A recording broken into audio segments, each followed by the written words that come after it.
Hello, everybody. Thank you all for joining the webinar, Building Restoration Programs to Withstand Hurricanes, Lessons Learned from Irma and Maria. I'm Megan Johnson. I'm the fisheries biologist with Dry Tortugas National Park. Also on the webinar is Liz Gergen from Nova Southeastern University. We are the co-chairs of the Field-Based Propagation Working Group, which is part of the larger Coral Restoration Consortium. Each working group has an annual webinar, and this topic came out of our last working group call in January. So if you're interested in joining our working group or the larger Coral Restoration Consortium, you can sign up at reefresilience.org.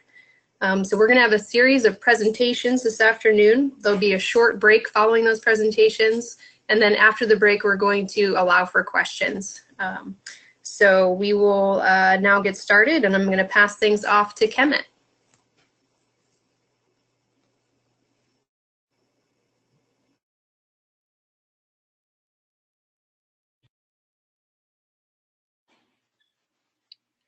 Good afternoon, everyone. And again, I echo Megan's welcome to this webinar, and I hope that it will be informative and, if nothing more, the lessons that we've learned from last year's events, I'll just call it that, are useful as people either strengthen their nurseries moving forward or think about ways to develop new nurseries into the future. So my name is Kemit-Amon. I am the Coral Conservation Manager for the NOAA Conservancy's Caribbean program. I sit on St. Croix, which is home for me, and had the luxury of going through Hurricane Hugo as a 6-year-old in 1989, as well as a number of different hurricanes prior to last year. So the map up top shows where our current nurseries are located. We did remove our St. Thomas Nursery on the eastern end of the island there, and we have a new partnership with the University of the Virgin Islands to manage our St. Thomas sites at Flat Key and West Key, and the NOAA Conservancy continues to maintain all of our nurseries on St. Croix at Teague Bay on the east, Cane Bay towards the middle of the island on the north, and Swirling Reef of Death on the west end of St. Croix. Next slide, please. So we manage a number of different nurseries, and I have to give a big shout out to Lisa Terry and Emmanuel Aristotle, who do a lot of the day-to-day work along with the volunteers that we bring in during the period of time between February and May to get a lot of outplanting and restocking done. We have 3 nurseries on St. Croix that I'll focus on for this presentation mostly. That range in depth from 6 meters to 12 meters. The Teague Bay site with our Acropora palmata is at 6 meters, and the 2 Cervicornis sites are in deeper depths. And all of our sites are either installed inside or adjacent to reefs for that protection. But also we've found, at least anecdotally, that we get some assistance from herbivore fish to maintain our nursery structures.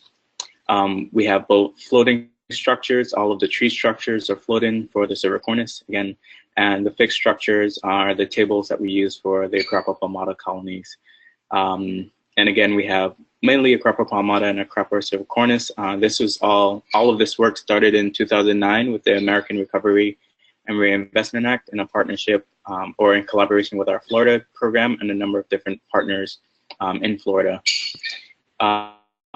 So we have mainly the acropora species, but also have some stony corals, pseudodiploras, a few orbicellas, some dendrogyra that were rescued from vessel groundings here in the territory.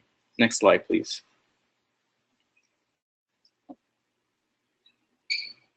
In terms of major damage to our nursery structures, our Teague Bay site took the biggest hit of all of them.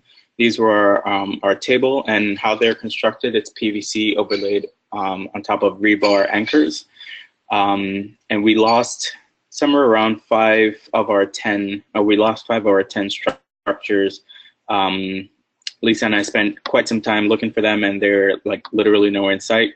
The other 5 had somehow become tangled or wrapped around something, whether it was hard bottom nearby or the existing structures of the nursery and were close enough to the area that we could find them and salvage those corals.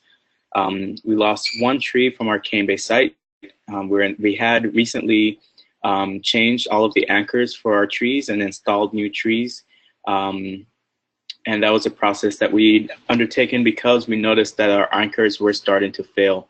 And so that's going to be one of the takeaway points at the end of the talk here. I don't think that siting the nurseries could have prevented additional damage. I think the reality of 2 Category 5 hurricanes coming through the territory in a short period of time, you were either hurricane-proof or you weren't. And I think that maybe there are some sites in other places that may have been, may have fared whether they were sited differently, but I'm not sure that that would have helped us here on St. Croix because of our short shelf edge and all the other things that go along with that. The coral tree structures fared better than the tables, and there were no specific actions that occurred prior to the storm in terms of preventative measures. The other thing that I'd mentioned that isn't on here is that the roof from our great house also landed on our boat. So impacts to our program wasn't just on the coral side and the nursery structures, but also to the equipment that we have that enables us to do this work. Next slide, please.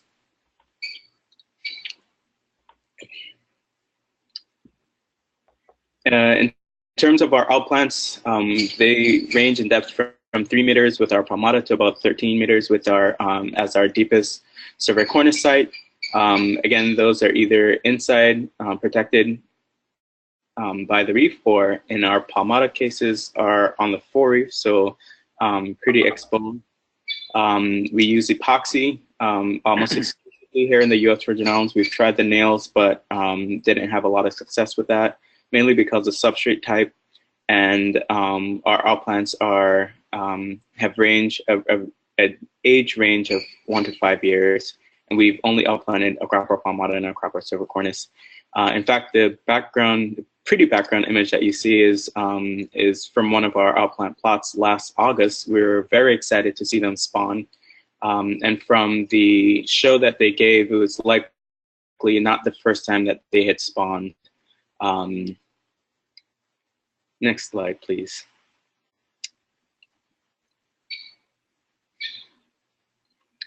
However, what we found was that for this same site, the Green Key, the background image kind of gives you a sense of what happened at that site, but we lost all of those colonies during the storm.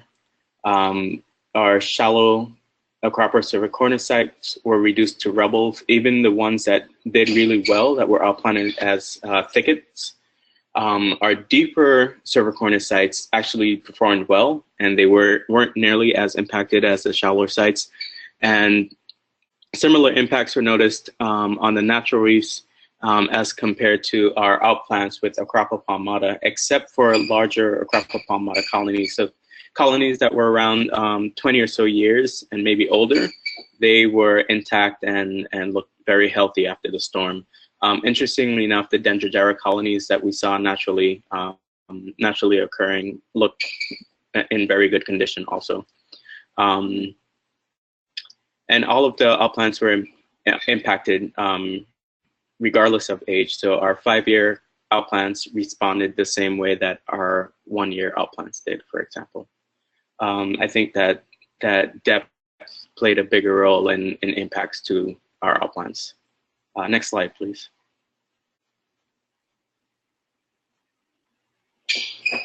While we didn't notice impacts to non-acropid species in our nurseries, again, we only have a few rescued fragments that sit in or are housed in our nurseries in the UFBI. We did notice impacts of different species that were similar to what we noticed from our outplants that were from corals that were in the same size class. And the background image is one that was taken after the storm, but you have a few different species in there that were all impacted, and where some might think that the bowler colonies fared better than the the branching colonies or corals, I think the case was anything small that wasn't well cemented really got torn off of the reef and turned into rubble piles. Next slide, please.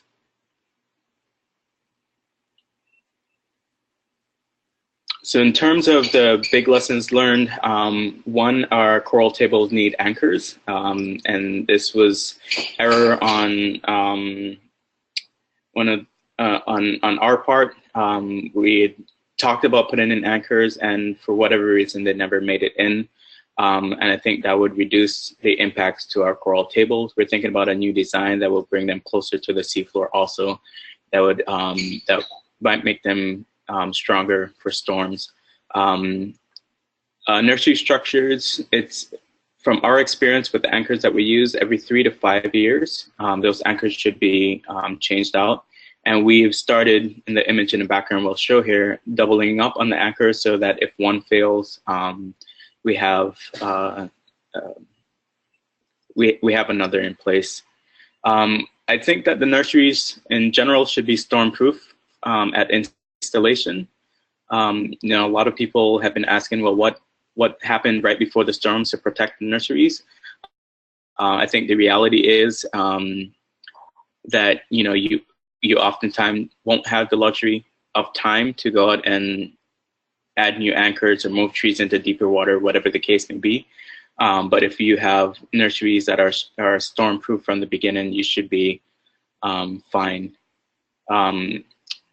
One of our big lessons learned was that the outplants, the Cervicornis outplants at deeper sites were less impacted. In fact, our deeper sites fared well after the storm or during the storm, with the exception of Madrissus, which was pretty badly damaged. And that you should respond, or we should have responded as soon as possible post a hurricane to at least document damage, because again, you never know when another Cat 5 hurricane is just 2 weeks away, which is what happened for us in St. Croix, and you'll hear from Sean from Puerto Rico, and from Shannon from the British Virgin Islands also. But we had the luxury of 2 Cat 5 hurricanes in a span of 2 weeks. And so we actually weren't able to assess the difference in damage between Hurricanes Irma and Maria to our sites, because we just hadn't gotten into the water soon enough after Irma to not have Maria show up. Next slide, please. And then I just thought I'd share this last message on the next slide, please, on connectivity, is that one of our St. Thomas tree structure that actually ended up in the Bahamas, and actually got a message from one of my colleagues there at NASA, who now works for Bahamas National Trust, that a fisher from Farmer's Key in Exuma Sound had found this tree structure, and we were able to document via the tag. So we put a unique identifier on each of our trees that it did come from our St. Thomas site. We believe that it left after the storm or during the storm, as many other people did, and I'm not sure if it's going to come back. But good news is all the corals on the tree are actually still alive, and we're working with the university, with the folks in the Bahamas, Craig Dahlgren and his group, and NOAA, to see what the best way forward is for the corals that have made their way up to the Bahamas. And on the last slide, just gives you a sense for, next slide please, gives you a sense for the distance between the USVI. So there are 2 stars on the map. And so it has the British Virgin Islands, and we're tucked under there, the US Virgin Islands. It's a star on the east. And then to the west, and left side of the image, you have the Exuma Sound. So it gives you a sense for how much navigating this tree actually did to end up tucked into the Exuma Sound and at the Farmer's Island. And that's all I have to share. Thank you for your time.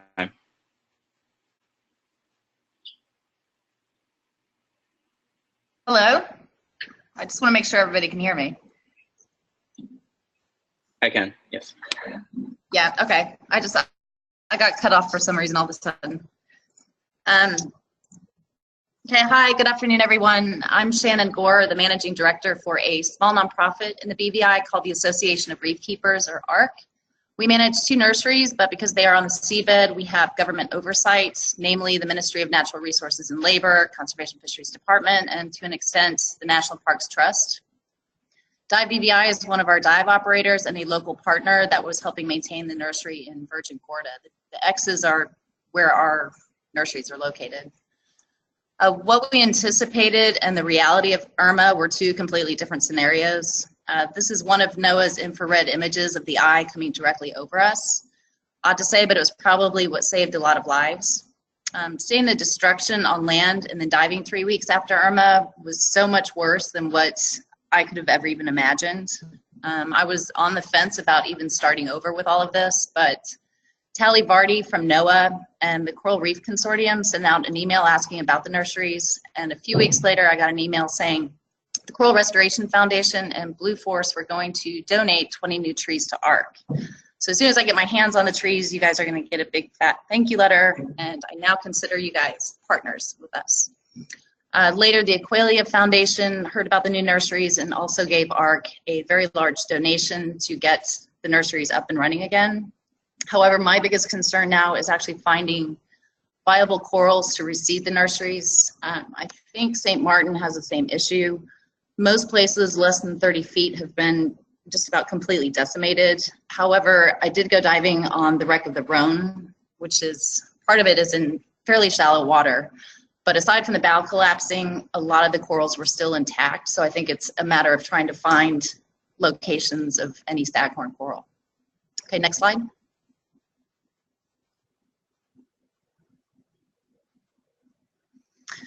Very long story short, it took us about 2 years just to get the permission from government to set these up. Working with the government here has many challenges, but 2 nurseries, 10 trees each, were set up in June of 2015. They were originally funded by the Nature Conservancy, but there was a change in the regional program, so we lost support after they helped us set them up. Little Thatch is a privately owned island nestled between Frenchman's Key, Great Thatch, St. John, and Western Tortola. There's a private mooring for us to use. No one anchors there. It's pretty good current running through. There's no runoff, and it was the best location out of the 2. We did have elkhorn cemented on pucks on an old dock that sank in another hurricane, but for some reason they died off within a few months after planting them. Mountain Trunk Bay on the western side of Virgin Gorda, it actually was not doing as well as the one Little Thatch. There was a lot more wave energy coming in, and a lot of the arms had broken off of the trees. We were actually going to move that nursery in the fall once we outplanted what was left. They're both basically right along the edge of a reef. You can see in the satellite image. Next slide. Having one of the most powerful hurricanes recorded in the Atlantic to directly hit us, especially having waves 40 to 45 feet along with storm surge, I think it would have taken a miracle to see them still standing. However, I think I will continue using Little Thatch as one of the sites. Next slide.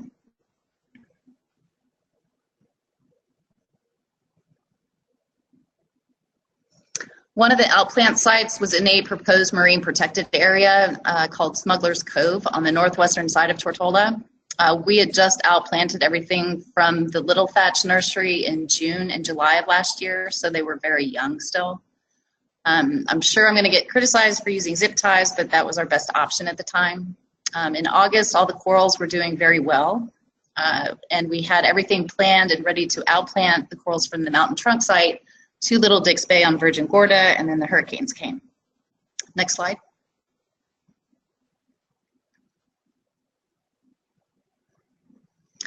The first thing I noticed were all the palm trees that were covering the reef. Everything that was on the shore was now just on the reef, basically. There was also a large volume of sediment, not just on the reef, but overwash extending about 130 feet inland. There was a lot of new coral rubble on the outer edges of the beach. 3 weeks after Irma and about a week after Maria, we had a massive, extensive red algal bloom of Gore and asparaginopsis. I'm not sure if I'm pronouncing that right, but kind of made me rethink all of this again. But a few weeks ago, I did find a small fragment of Palmata at Smuggler's Cove. It's the only one that's there, but I think this reef wants to be there. It just needs more help than ever. Next slide.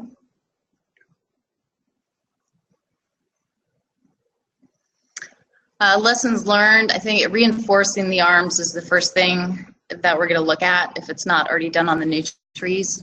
I'm hoping we're not going to be in the path of another Category 5 hurricane, but kind of wondering if the trees could be detachable as a last-ditch effort, basically so we don't have to have new ones shipped in or locally built, because supplies are very short, even 5 months after the hurricanes. Just after the hurricanes, there was a lot of interest for researchers to collaborate with us and apply to various grant opportunities. However, the communication here was almost non-existent. And when I got data on my phone, responding to emails was very difficult. I think maybe we can be more proactive working with each other in the region, where some kind of pre-existing partnership, the research questions and even letters of support are ready before the next hurricane. Instead of trying to reach out to people afterwards to put something together, because you may not realize just how bad their situation really is. And although partnering to get funding is more than welcomed, it can actually become more stressful in an already stressful situation. Maybe outplanting further from shore, so when all the coastal vegetation is ripped up, or even debris from buildings along the shore ends up in the water, the outplants will have a little bit more chance of surviving. Mountain Trunk will not be getting another nursery. I lost my personal boat as well. Pretty much everybody did over here. I think it kind of sounds like USVI did as well. So another lesson learned here is we're going to have our new nurseries with easier access, probably somewhere within the Sir Francis Drake Channel, where it's protected by the northern and southern island chains from any other future hurricanes. And overall, it's just about, we just can't give up. Although there's, everybody lost their boat, there's still a small group here that wants to see it all happen. So trying to keep the faith. And that is it.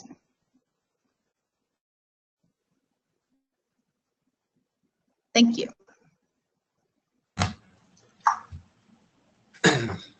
Okay, this is Sean Griffin here with NOAA's Restoration Center. I'm going to discuss the post-hurricane impacts to the nurseries in Puerto Rico and the USVI. The first slide, we have a map of Puerto Rico and the Virgin Islands, not to scale or for navigational purposes, showing the locations of the nurseries, all the different dots, 1 through 14. And the paths of Irma in red to the north and Maria in blue right through Puerto Rico. It's important to mention that these 14 nursery sites actually represent about 25 different nurseries.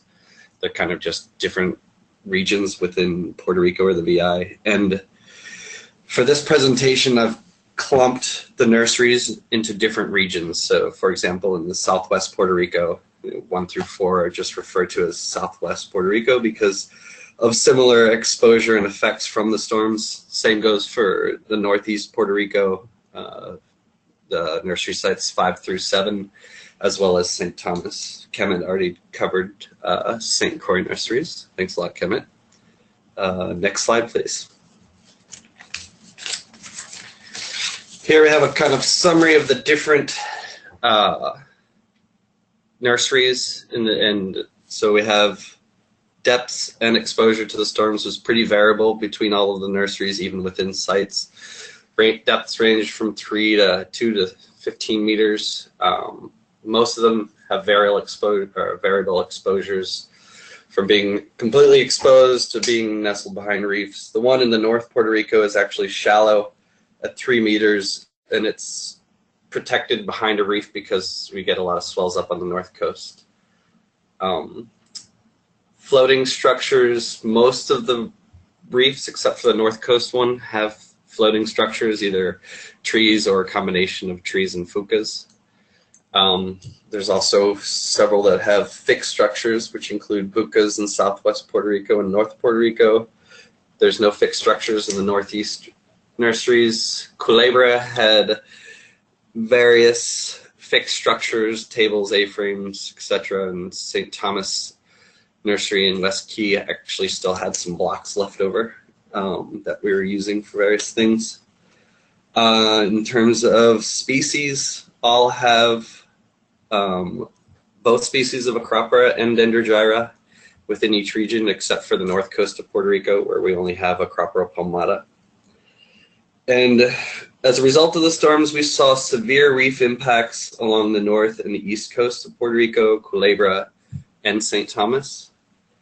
But for the most part, we saw minor impacts to most of the nurseries, except for Culebra and St. Thomas, where we lost all of the fixed structures.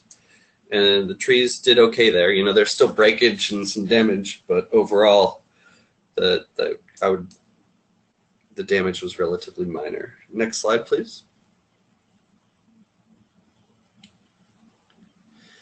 In St. Thomas, in the bottom left corner, you can see where the blocks used to be. These are kind of left over from when we first started the nurseries over there with TNC. Or actually, no, this came later. But as you can see here, they were completely buried during the storm by about over 20 centimeters of sand. You can still see the rebar sticking up. We were no longer using these. We kind of used them for triage and caching the corals and working on them for fragging and then hanging the corals onto the trees. We had minor impacts to the trees. There was a Acropora and Dendrogyra on those trees, but you saw some debris, some broken branches. Some of the trees were lost, including the one that Kemit mentioned that made it all the way to the Bahamas, which I think is excellent and opens up so many different options, but probably would be permitting nightmares. But next slide, please.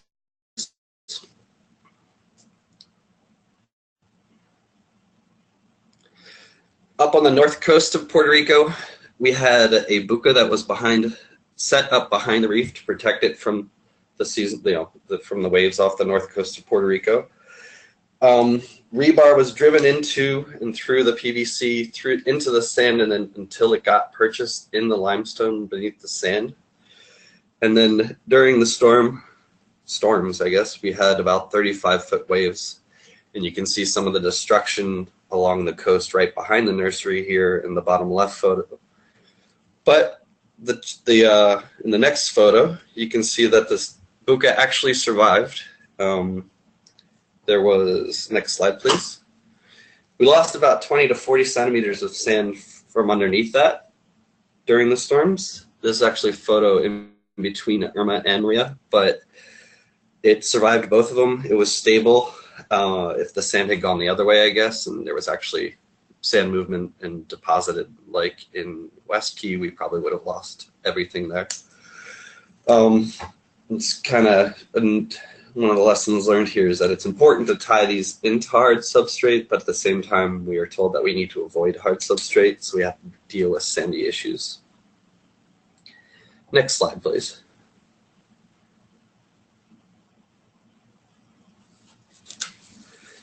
In terms of structures in the nurseries, the trees and fucus sustained some damage, but most overall were fine. Out of all the benthic structures that were used, only the bucas survived. Some of the common failure points: the pre-drilled fiberglass rods did not break as much on the trees as the PVC branches. This could partially be because, besides being stronger, there's probably less breaking points on the pre-drilled rods compared to a PVC tree with PVC branches that then needs PVC tees or crosses to hold the branches.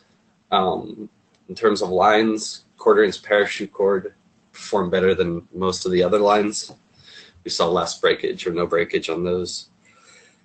We had started replacing on the fucas elbow joints with bolts, because over time and with storms, all that movement tends to stress out the elbows and they break over time.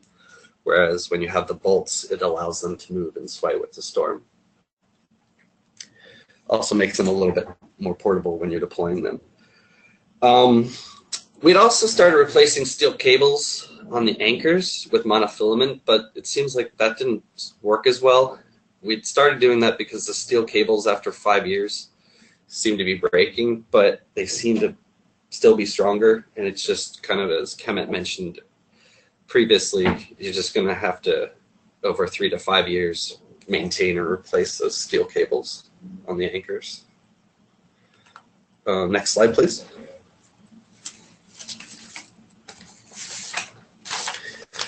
In terms of species difference for outplants, our Palmata and Dendrogyra outplants survived very well. Some of the Dendrogyra were knocked over and there was some fragmentation on Palmata, but the cervicornis seemed to be the hardest hit, and it varied by exposure and depth. Next slide. Next slide, please. In terms of the impacts to the outplants, were site dependent. We did see some sand movement, burial, sand blasting, if there was sand in the area. We lost some corals, mainly Acropora cervicornis. And there was some fragmentation, but most of it, majority was on the Acropora cervicornis. In terms of the natural reef, we saw severe impacts to reefs in northern and eastern Puerto Rico. Culebra, Vieques, and St. Thomas Dendrogyra colonies, large Dendrogyra colonies, were broken, knocked over. There was a lot of fragmentation, especially in the larger colonies, Palmata, and then cervicornis saw severe damage in shallow exposed areas, whereas the deeper areas fared much better. And in the next photo, or next slide, please, I have a picture of a large toppled colony coral. And maybe you guys can help figure out what sort of hybrid of Dendrogyra annularis or Orbicella cylindricis this is. Next slide, please.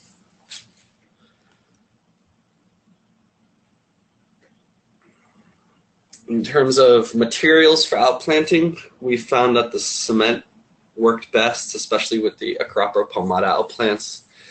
It's super stable, and we're seeing, compared to the other methods, higher rates of fusion, live tissue, and survival.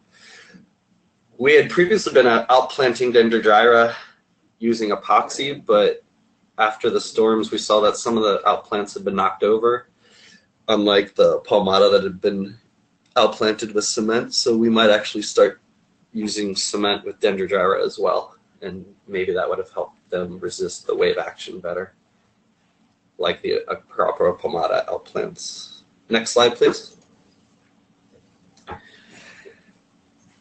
Some of the lessons learned, I think we need to focus more on Acropora palmata.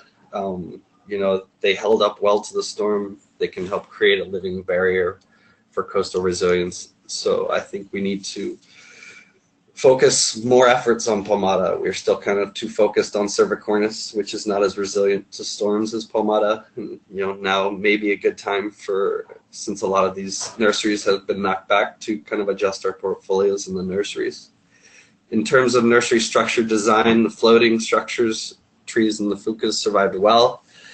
The bucas survived better than the other benthic structures, although they should be anchored into hard bottom when possible. I think it would help avoid shifting sand issues, but then we also get into permitting issues since we're told to avoid hard bottom areas. In terms of nursery and outplant siding, depth helps but can limit outplant options. Placing shallow nursery structures behind a reef so that the reefs break the waves offshore and the waves aren't actually breaking onto the nurse area will also help. And what species to work with, and, you know, depends on the sites being restored and that you're working on, but definitely I think more Acropora palmata, Dendrogyra, and other species, it would be good to increase our efforts on those. Next slide, please. And so in terms of storm prep ideas, you know, having smaller colonies in nursery during hurricane season would help minimize fragmentation of the colonies and drag on the structures, but this is also might affect your outplanting logistics. In terms of what to do after a storm to avoid further damage, the sooner you can get out, the better. But at the same time, you know, that's normally a lower priority after a storm. Logistics are challenging. You know, there's a lot of gas limitations, communications aren't available, electricity, etc.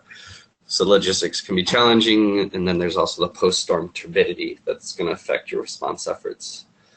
Storms also provide a lot of options for coral restoration. You know, the number of at-risk corals that are out there after these storms, we couldn't grow them in nursery. It just would take too long and too much money. So there's a lot of opportunities that these storms can provide. We can reattach these fragments in situ, transplant them to other reefs that need attention, and bring a whole bunch of these fragments into nursery. Next slide, please.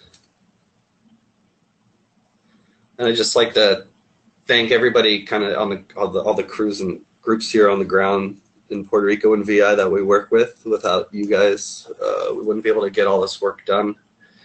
You know, it was a rough year, but you know, thanks to Sea Ventures and the logistical support, Hector and his group at HCR Reefscaping, Puerto Rico DNER and VI DPNR, Sammy and his group, Universities of Puerto Rico and the Virgin Islands, Vitas, Kemit and his group over at TNC in St. Croix. You know, we had a rough year. We still have a lot of work to do, but you know, at least we're making progress.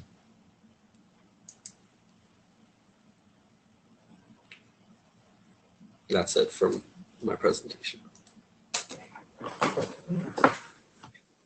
Hi, this is Kerry Maxwell with Florida Fish and Wildlife Conservation Commission. I coordinate the nursery and outplant activities for FWC. FWC has 2 coral nurseries in the Middle Keys, one off Marathon and one off Long Key. The nurseries are the red dots. Our Long Key nursery is right behind the reef tract, and although it has a reef in front of it, it is not very protected. Our Marathon nursery is further inshore. Ken Niedermeyer of Coral Restoration Foundation helped us pick out the Marathon site and selected it because it had very fine sand grains, which he thought indicated a low wave energy location. And indeed, during Hurricane Irma, the Marathon location performed a lot better than our Long Key nursery, which has coarse sand and lots of rubble and could be described as a high wave energy location. So the Marathon nursery is a good location during storm events, but because it is closer to shore, it experiences more variable temperature regimes than offshore sites. Florida Bay to the north of Keys is a large shallow basin that heats up in the summer and cools down in the winter, and there are large water passes in the middle and lower Keys that expose the nearshore and mid-channel reefs to Florida Bay waters, especially temperature extremes. The Marathon nursery site did not perform well during the 2010 cold water event or during several warm water bleaching events. And that's why we chose an offshore site in Long Key for our second nursery. And although it is more vulnerable to storms, it's less vulnerable to temperature extremes, and it was less impacted during the 2014 and 2015 bleaching events. We also have 10 outplant sites. They're the white dots, and for those of you that know the Keys, you'll notice that 8 of the outplant sites are out on the linear reef, but we have 2 sites, Nearshore Patch and Coffin's Patch, that are mid-channel patch reefs. Similarly, the offshore sites were more impacted by Hurricane Irma than were the mid-channel patch reefs. Next slide.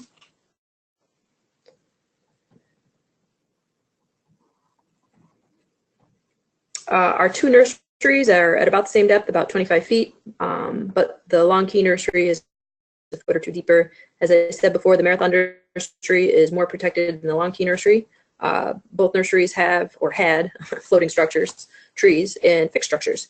I think everyone knows what the trees look like, but the fixed structures probably differ among nurseries. Both nurseries have modules, which are pictured on the bottom left and consist of a concrete base with PVC pedestals. Our Marathon nursery also has our older style fixed structures blocks, which are just standard concrete blocks with PVC pedestals. Any new fixed structures that we install are modules. The photos here show newly installed modules, but over time these modules sink down and the concrete base becomes buried in sand, which helps keep them in place during heavy wave action. We only had a Cropper cervicornis in our Long Key nursery, and we had a Cropper cervicornis as well as some boulder corals in our Marathon nursery. We were experimenting with fragmenting Montaster cavernosa, Orbicella fabulata, and Pseudodeplora clavosea. We also have some loose corals of opportunity that we rescued after Hurricane Irma. They're not fragmented yet, but we'll use them to repopulate our nursery. Species include Copophylla natans, Dichosenia stockesi, Pseudodiploria labyrinthiformis, Clavosa and Stragosa, Parietes, and Siderastria sidera. However, we aren't messing with boulder corals very much right now, as we ride out the coral disease wave that is passing through Marathon right now and significantly impacting about 20 out of the 28 common boulder coral species in the Keys. Next slide.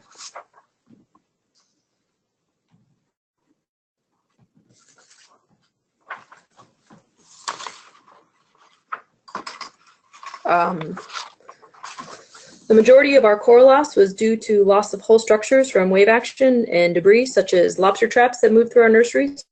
We lost all of our trees in the Long Key nursery.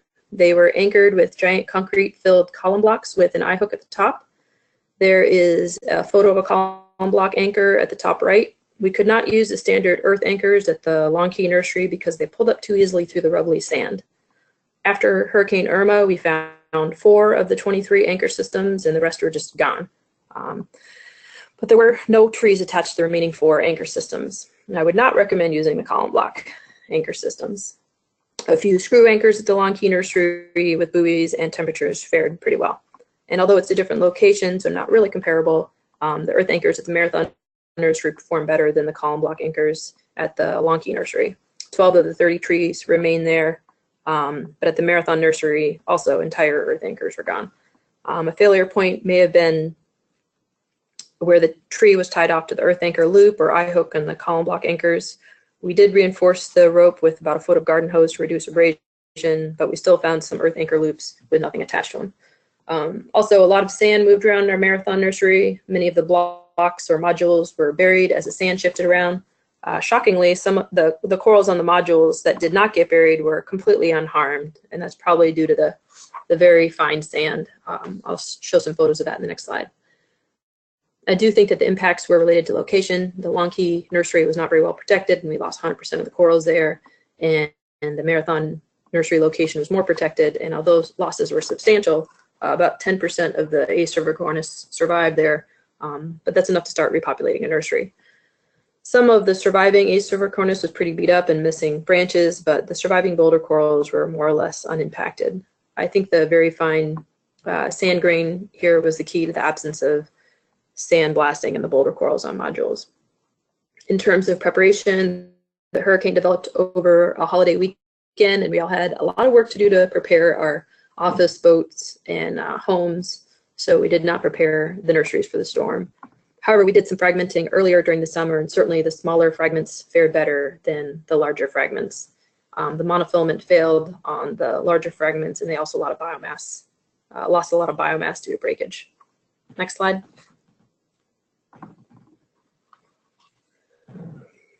So these are a few photos of our Marathon nursery after the storm. The slide shows 2 surviving trees in our Marathon nursery, our relatively intact A. cervicornis tree with 25 plus corals, and a heavily damaged tree with only 1 branch remaining. And you can see on the right that the surviving corals, a lot of them actually look pretty good. Next slide.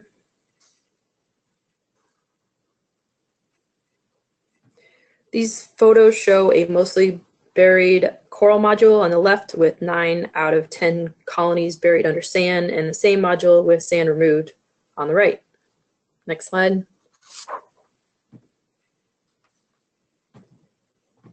On the top left, you can see an excavated coral module that was completely buried under sand. On the right, there's a module with corals that remained out of the sand, and you can see that the corals appear healthy. There's no tissue loss, loss of color, or abrasions. The condition of the surviving corals was really surprising to me.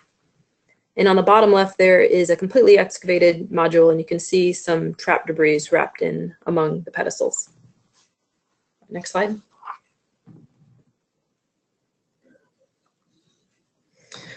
We had outplant sites across the Middle Keys. They were mostly 20 to 30 feet deep, but as shallow as 15 feet at Coffin's Patch and as deep as 35 feet at Yellow Rocks. Most of the sites on the reef tract were not protected and experienced about 95% loss of A. cervicornis biomass. But the patch reefs sites were better protected and only experienced 30 and 50% loss of A. cervicornis biomass. We'd actually conducted a 5-year post-outplanting census of A. cervicornis at 6 outplant sites in the middle and lower Keys right before the storm, and we were able to resurvey them after the storm, so we know exactly how much biomass is lost due to Irma. We mostly outplanted using epoxy to fix the corals, but the first year we outplanted in 2012, we also used nails and cable ties. The outplants were between 2.5 and 5.5 years old, and they were all A. cervicornis. Next slide.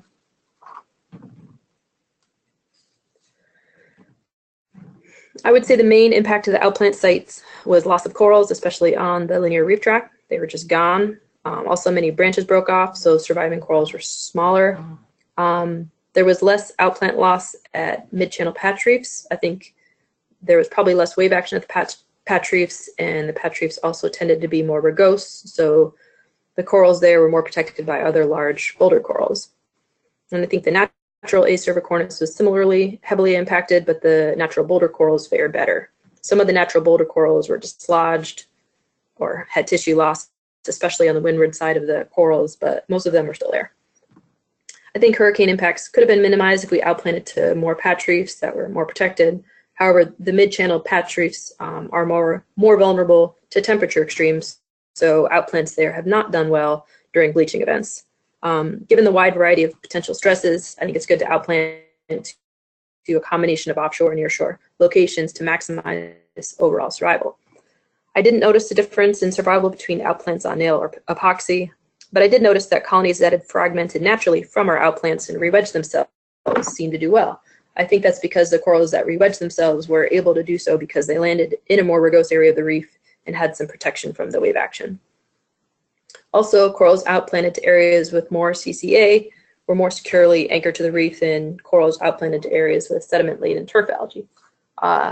Because the coral tissue was able to grow down onto the CCA and provide a good strong base for the colony. I did not notice a difference between older and newer outplants. The factors I described earlier were more important than outplant age. Next slide.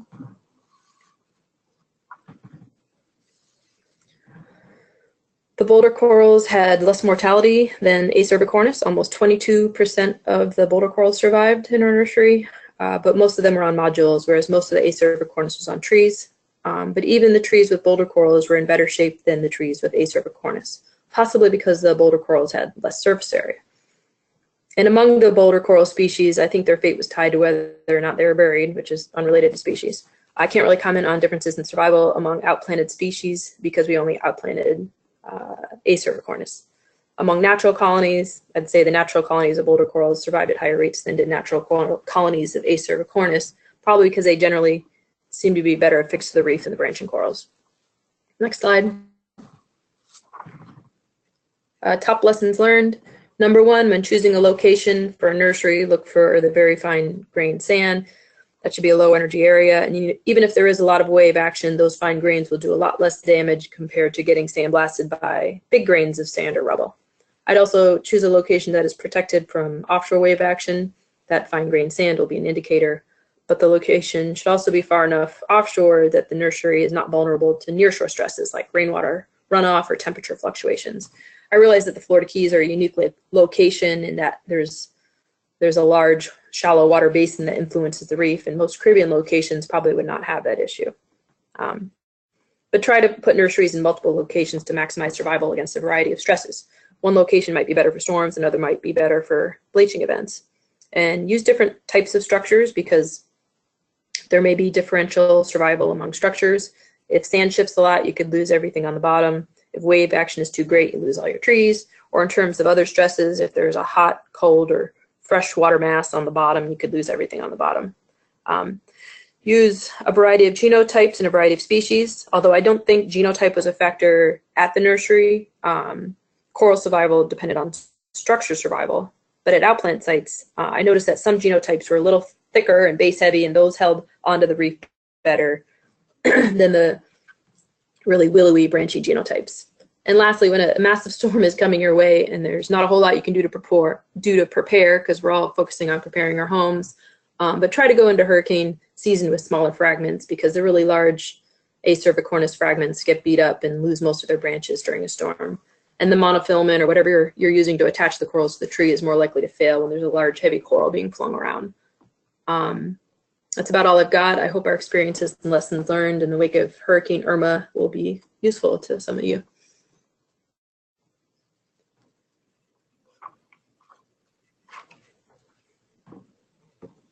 Hi everyone, it's Jessica with Coral Restoration Foundation. My role here at the foundation is as the Restoration Program Manager, and we are headquartered in Key Largo, Florida. So this first map just shows the various nurseries that we have throughout the Keys. They have different purposes depending on where the nursery is located that I won't really touch on. And then if we click, our outplant site should pop up throughout the keys. So that's just definitely not drawn to scale, but kind of a historic view of the sites from Key West to Kerry Sport that we've worked on in the past. And then if we can go to the next slide, please. So we operate 7 nurseries. I'm really only going to focus on a handful of them. Our main ones are kind of pictured here, and on average, they sit on sandy bottoms, 30 feet max depth. Some are protected, some aren't. We have floating structures across all of them, and some fixed structures in about half of them. The majority of the corals that each of these nurseries house are staghorn and elkhorn, but our Tavernier nursery, which is our largest one and our oldest one, has a whole host of different species as well, all of which right now are pretty much housed on the tree nursery design as the main method there. Next slide, please. So in terms of impacts observed in the nursery, very similar to everything that we've heard so far. For us, there wasn't really, I don't have these listed in order of severity. We saw lots of sand movement and burial of structures. Parts of the nursery were actually deeper, other parts were shallower than before. We did have this strange accumulation of a lot of sponge and biotic debris that just kind of settled into the nursery, and then it started to decay on site. Along with that, we saw this really, really fine layer of silt and sand move in, and I don't think that that had much of an effect during the storm. The biggest problem was actually caused after the fact. It was so fine, it created whiteout conditions for us, so it made it very challenging to try to get back into the nursery and get work done on top of all the other challenges we were facing with, you know, boats broken, debris in the water, navigational hazards, all that. If we go on to the next slide, one of the biggest challenges, and probably what will be our longest lasting impact from Hurricane Irma, was the loss of coral stock. Like Kerry was saying, we lost mostly staghorn. We lost more staghorn than elkhorn. We, however, didn't observe any differences in the sizes of staghorn. So for staghorn, although we lost majority of it, we lost both small and large colonies. There didn't really seem to be a discrepancy between the size of the coral. One of the parts of our program, we had elkhorn coral suspended on 200-pound monofilament, and the staghorn was only suspended with 80. Obviously, there are differences in growths and sizes and weights between the two species. But when we looked in the staghorn area and when we looked at where the coral was lost from, a big part of it was the monofilament simply snapping. So that was one of our lessons that we quickly learned, and when we went through after the storm and started to rebuild our stock, we've switched everything over to that 200-pound monofilament, and you know, in the hopes that next hurricane season, maybe that'll help us, you know, conserve some of our stock as well. But again, really no difference in size, which I thought was kind of interesting. I thought we might have seen the opposite. If we go to the next slide.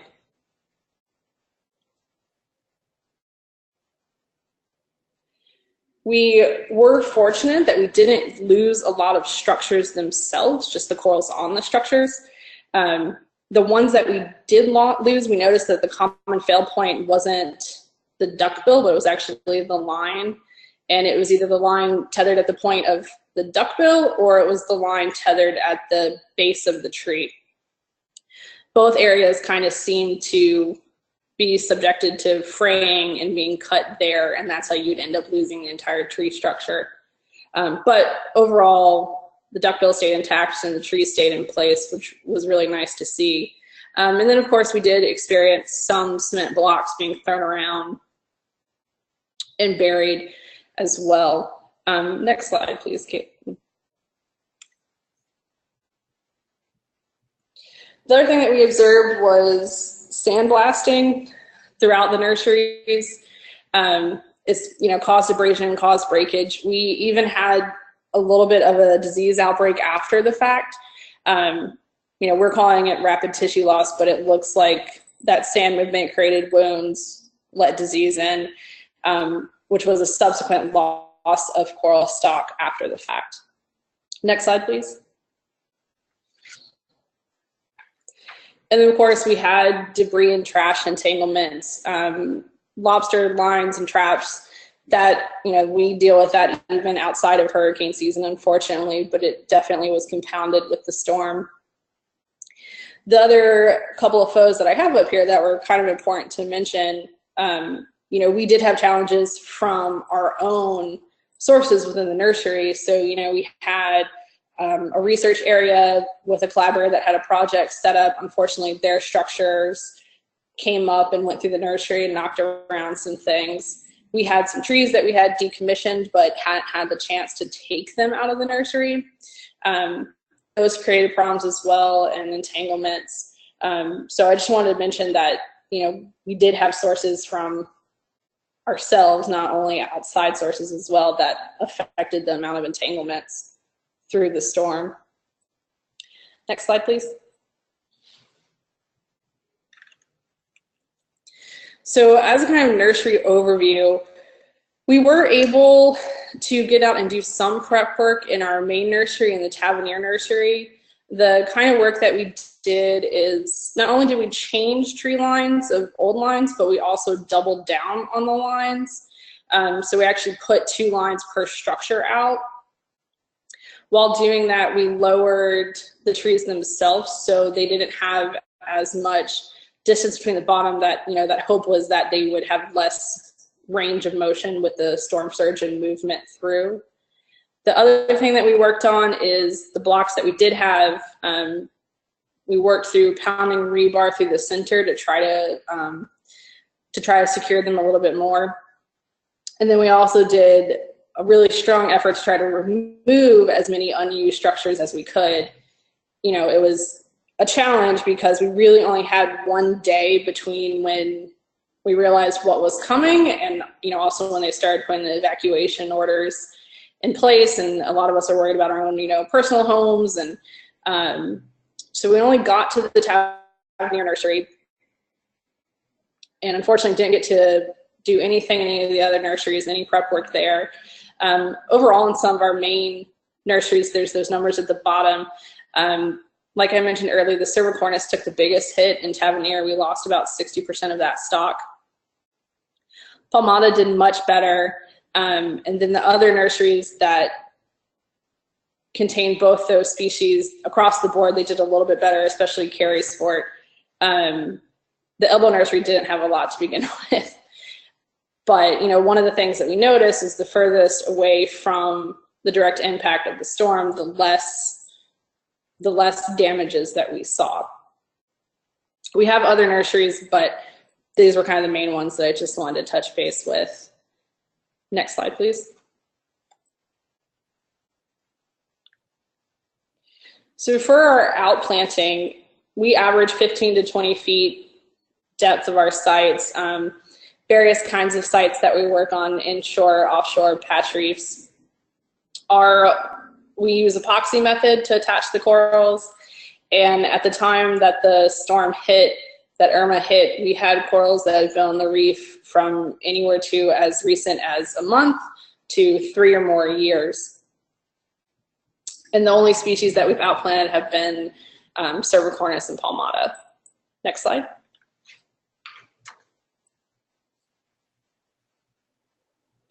So at the outplant sites, we saw a lot of the damages that have already been talked about. Here, there definitely was a difference in terms of severity. So I have them kind of listed in order of the most severe to least. The biggest one being loss of coral outplants. At the restoration sites, they just simply were gone. A lot of the corals, it wasn't like they had just broken off and we could find them a little bit down the ledge. They were nowhere in sight at all. This included new and old outplants. We didn't see a difference with age. It also included both natural and outplanted corals. Some of our sites, there's natural patches adjacent to them. A lot of those were completely missing as well when we went back to look at these reefs. We did notice a pretty significant difference between staghorn and elkhorn. The majority of the elkhorn in general did a lot better. A lot of the loss was with staghorn corals. The other thing that was lost related to the outplants is the ability to identify each of these plots. We used two tagging methods, one with an identification tag on the coral directly itself, and then second as a cow tag basically secured to the reef. So when we lost the corals, we lost some of the ability to be able to track subsequently. The next big impact came from sandblasting and abrasion.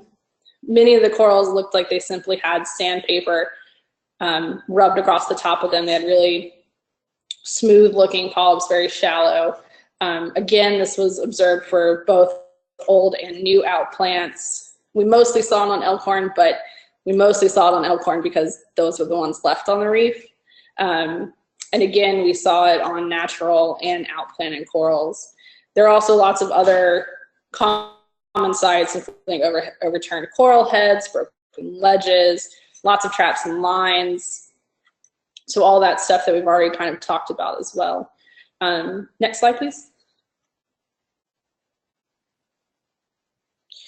So this is just kind of a time series that was a pretty common sight at a lot of our restoration areas. This is taken on Kerry Sport Reef, which is a focused restoration effort for us. These corals, they're outplanted around 2014. And you can see after the storm, it just looks like they're kind of sheared off. A lot of abrasion going on, and this was a pretty common sight.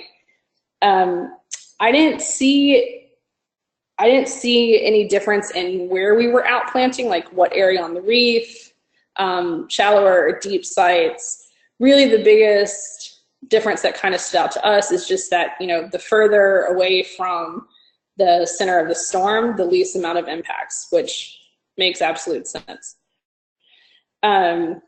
We only use the epoxy method, so I can't, really say if there was one method that fared better than the other. But we didn't see a difference in age, and we didn't see a difference in reef habitat. The only difference that we really saw was the elkhorn outplants were more successful than the staghorn ones. Next slide, please. So just to kind of wrap up at some of the lessons that we learned, and a lot of it's been talked about already, definitely prep work leading into hurricane seasons if you're living in a hurricane prone area. Being proactive ahead of time definitely helps. We only got one day, we only got to one nursery, but working up towards, changing lines, securing blocks, removing those structures ahead of time, all of that would have been really helpful. Knowing that, if we had to leave immediately, at least the nurseries were prepared ahead of time. The other lesson that I kind of took away from this was how important redundancy is, and it came at multiple levels. At our outplant sites, I mentioned are two ways of tagging the corals or tagging the outplant plots. Although, sometimes the coral that held the identification tag might be missing, we were still able to track what corals remained in that cluster, because actually the cow tags that were nailed in directly to the reef, a lot of times they ended up staying in place, so it wasn't a complete loss to being able to monitor and follow through what these observations are. The second redundancy that I wanted to bring up just comes with us trying to build multiple pockets of nurseries, whether that's on land or out in the ocean, just as a tool to protect genetic diversity. We house about 300 different genotypes across all the species that we work with. At the end of the day, I think we lost a total of 8, and it was because we had, different genotypes represented across different nurseries. Resiliency is so tied to genetic diversity that us working together to kind of be able to preserve what genetic diversity is left in these corals could go a really long way in terms of restoration efforts. The other one was having a reaction plan in place for after these storms. You know, we had the similar challenges with logistics, with communication to some extent. None of us at the time had, you know, been around or been through a storm of this magnitude, so it was definitely a big learning experience for a lot of us. And just any kind of thinking ahead that we could do could go a long way. The other big point, it's the last one that I'll mention, is what I have is, quote, a numbers game. You know, there was pretty significant loss to outplants on the reef, which just tells me that we need to get more out there. There's nothing to say that these storms like these will be less frequent or less severe. So the more work that we can do to get our numbers up, at least hopefully in the event of one of these storms, there'll be more left behind. So with that, I do just want to say thank you for hosting this and getting everyone together. And I was really happy to be a part of it, but that's all I have. Thank you.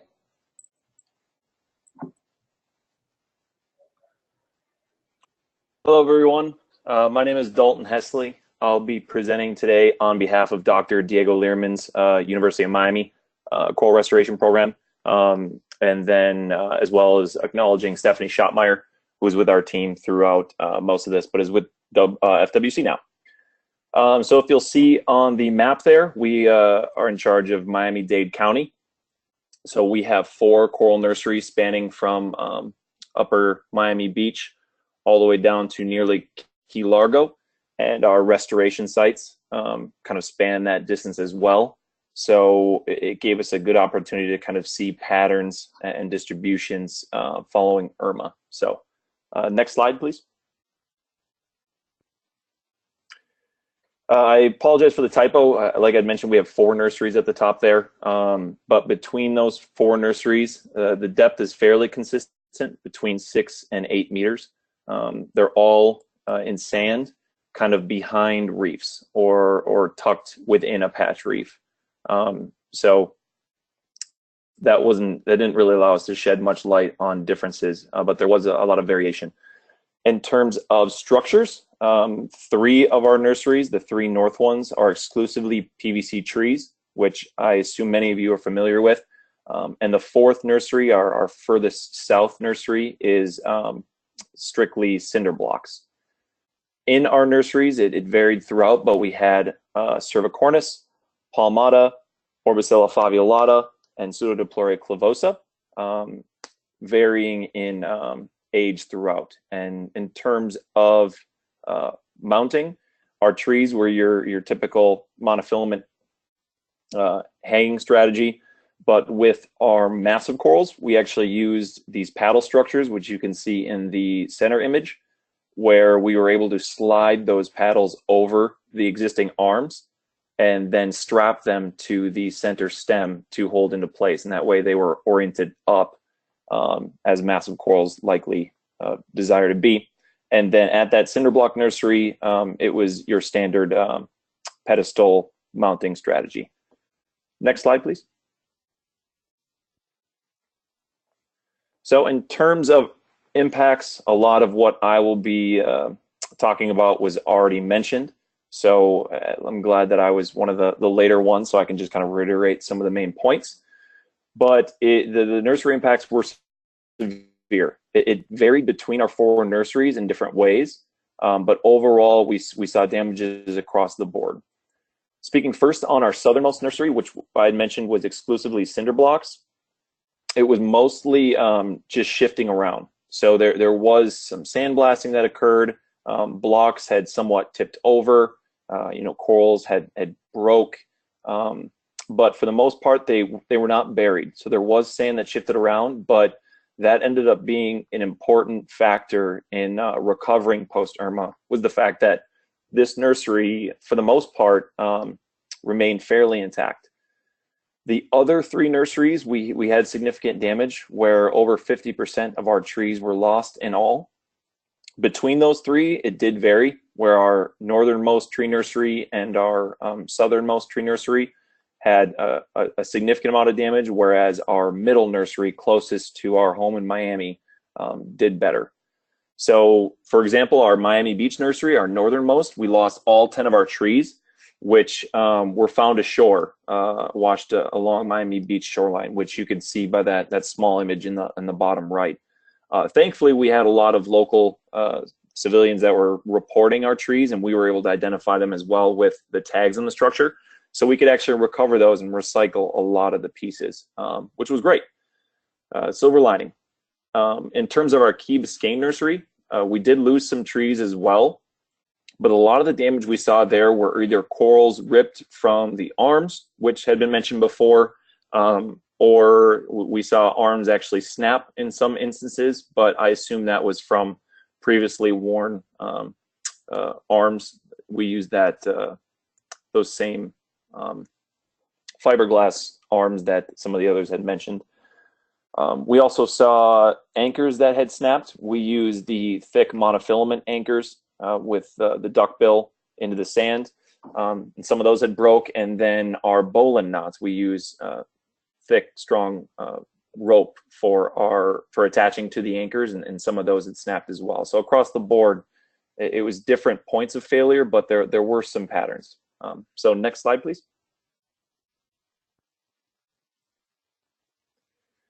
So yeah, as I mentioned, and some of the other groups had said as well, the corals that remained on our tree were either heavily fragmented or sandblasted. And as Jessica had just mentioned, we did notice some instances of disease from these sandblasted corals, likely just because they had been so highly impacted by that wave energy and sand that it just put them in a vulnerable state. We also saw a lot of drift algae. So these trees were kind of draped in drift algae, and so soon after Irma, we went in and diving and tried our best to actually just remove all that drift algae, because it was essentially smothering the corals that remained. As well as other groups, we saw lobster trap debris, as well as just rope kind of tangled within our nurseries, which we usually don't have, so that was clearly something that was because of Irma. And then our Miami Beach nursery site, again, as Jessica had mentioned at CRF, we had this strange, really soft, fine sediment that accumulated on the nursery. And a lot like they had mentioned, it created this whiteout where if we attempted to survey or work in that area, it was impossible not to kick up that soft sediment, and it became blinding, essentially, which was really strange, and that kind of goes into site selection. We've since kind of lost this nursery site because even now, 4, 5, 6 months removed, there's still a lot of that fine sediment remaining there, which makes it impossible to work and difficult for us to attach any anchors into that area. Another thing, so clearly we feel we lost our Miami Beach nurseries because there was just all trees had been completely removed. We think it was sand shifting. So that goes a lot into what FWC had mentioned with choosing these fine sediments in areas of maybe less wave energy to remove that factor.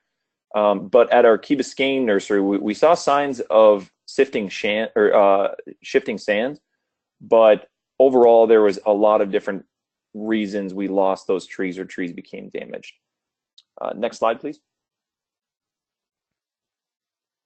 So in terms of outplanting, you saw we have an extensive range of outplanting, but for the most part, the depths were about 3 to 8 meters, with some of our more recent outplanting sites being on the deeper end. And then the sites varied as well in terms of inshore, offshore. We had a lot of different areas we tried to actively restore to see how we could impact those habitats. The method was exclusively nails with zip ties and epoxy. But it's 50-50 on whether all of our outplants received epoxy as an added measure. We never actually solely outplanted corals using epoxy. So we always used nails with zip ties with multiple attachment points on the larger colonies, and sometimes shored that up with epoxy.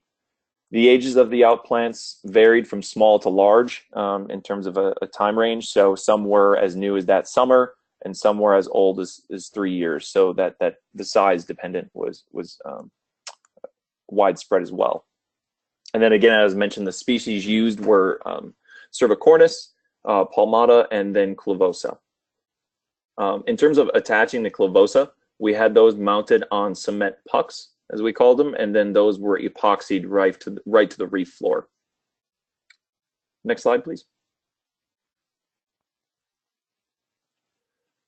Across the board, again, without much consistency or without much variation, we saw severe to complete damage with a lot of the same signs that the other practitioners saw, where corals had pretty much been stripped of their tissue from either sandblasting or had been completely ripped from the reef floor. At a few different sites when we returned, we found the 2 nails actually intact, but no coral skeleton to be found, which means that this wave energy, completely tore the coral up from the floor and kind of scattered it among local reefs. We were able to visit 10 sites post-Irma to do a formal survey, with the max survival being less than 15%. So there was a lot of damage at every single reef site. But there are at least some positive things we noted that I'll get into after. Coral removal, again, was a big one. There was burial, so just like with our nurseries, we saw sand shifting around as well as reef debris on our outplant sites, so that had a big impact on what kind of survival we were seeing, as well as fragmentation. So pieces of colonies remained, but it was rare that we saw an entire colony of staghorn still attached. I should have mentioned this a moment ago, but majority of our restoration sites to date have been cervicornis. So when I'm speaking on these outplant sites, it's likely the staghorn corals, where we'd only done a few initial outplantings of elkhorn or the Pseudopleura clavosa. So there couldn't be really many observations from those. When I'm referring to the staghorn corals that remained, they were pruned severely. So you saw tissue loss or fragmentation. They were a lot smaller than they had been prior to Irma. And then again, there were some instances of disease, even on the reef outplant sites, or that rapid tissue loss, the rapid waste. So they were severely degraded in terms of their restoration sites. Next slide, please. Again, as with in our nursery, all sizes and ages were impacted. So we had corals as old as 3 years and as young as a month. And those didn't seem to have much difference. It was more about the outplanting techniques and sites rather than the size. The one positive thing that we noted is that second bullet point, where wild and outplant sites seem to be impacted equally. We actually had a chance to visit what we would define as a fragmented wild staghorn thicket, and then a fairly healthy staghorn thicket. And so what we noted was at the fragmented staghorn thicket, there was a lot of tissue loss and the same type of observations that we saw at our restoration sites. Whereas at the wild staghorn thicket, there was a lot of retention. There was significant fragmentation, as you'd imagine, but many of the corals that fragmented at that wild thicket with healthy populations were retained and actually had already started to recover. So that really goes toward the fact that large restoration sites with dense populations and diversity could be a good measure for preventing significant damage, as we saw for this Irma. On the flip side, there was one small thicket in the Miami area that was completely removed from the reef. And that's kind of what I had mentioned with, it was small and it was sparse. And so that was why it was more vulnerable to the impacts. The damage was less severe between Triumph and Pacific reefs, but still significant throughout, with heavy sedimentation and sediment accumulation on most of the reefs. So that's speaking on wild reefs as well as our restoration sites, so that they're impacted pretty much equally. Next slide, please. So some of the lessons learned in terms of setting up a nursery, we would make sure to attach the anchors deeper. So our the driving rod that we use now is about 2.5 feet, And so we now make sure that our anchors are fully into the sediment as deep as possible. In fact, if we were able to find a larger driving rod, we would likely use it, because then we could attach even deeper into the sediment, because these shifting sands was a large problem for 2 of our nursery sites, where these trees were completely uplifted just because the sediment had moved and the anchors became exposed and they floated away. So now when we're attaching our trees, we still use the same anchor methodology, but we're simply driving them further into the reef, not into the reef, sorry, into the sand. Potentially, an idea is secondary attachments, is trying to tie these trees together using weights or just roping them, so that if you were to lose one, it could be potentially retained for a short amount of time until you're able to come and reclaim that tree. Redundancy, which is kind of what the other practitioners had been talking on, in that making sure between your 4 nurseries or 2 nurseries that you have a lot of different genotypes and different species, so that if you're hit harder in one or the other, you're able to then recover. That was one of the things we were most thankful for, is that our southernmost nursery, which had the exclusively the cinder blocks, that ended up being a strong repository for us, where we could collect a lot of different genotypes to then move into our other nurseries that were hit a little harder. So my recommendation would be to not only have multiple nurseries rather than one home nursery, but to also have different genotypes in each, and then even potentially different structures, because hearing the other practitioners speak, it sounded like in some instances the blocks were hit harder than the trees, and vice versa. So for us, the trees were definitely hit harder in this case, and so if we had blocks in each of our nurseries holding different genotypes, we potentially could have recovered a little faster than we have. And the last one was being that in our Key Biscayne nursery, we saw a lot of damage from lobster traps, and so maybe better monitoring on where these lobster traps are deployed, so that it poses less of a problem for our restoration programs with these hurricanes coming through. And then for outplanting, another point would be the fact that if we're doing these high density restoration sites that can potentially retain their own fragmenting colonies during these large wave action events, then you can potentially save yourself the trouble of having to rebuild those sites, because they're hopefully going to be cementing themselves just from natural fragmentation. And that might be the last slide. If not, we'll try it out. Next slide.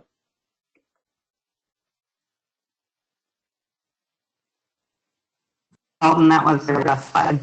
Perfect. All right, good. So yeah, thank you all for tuning in, and thank you to the other practitioners for giving their 2 cents and lessons learned. All right, well, this is Kate Momosic with the Nature Conservancy, and I am going to help moderate the second portion of this. But first, I just want to take a minute to thank everybody for all the really great information that they've given us so far. And we're going to take a 10-minute break here so that we can let the speakers grab a drink of water and people can handle email or whatever they need to do. So we'll come back at about 2:35 and start question and answers. If you have questions and you don't need to step away from your computer, you're free to type those in now. We're going to take questions mainly. I'll read what you guys are typing in just to keep this a little bit more organized. But if you do actually want to speak, you can either raise your hand or you can just type into the question box that you'd like to be unmuted, and we can do that as well. So we'll be back in about 10 minutes. And I will start from the top of the questions list. And for the speakers, some of these were asked during certain presentations, so I will ask them sort of specific to that speaker, but if anyone else has different answers, then you're welcome to chime in as well. So Kemit, this question was asked during your talk. On the tree anchors, do you use a swivel?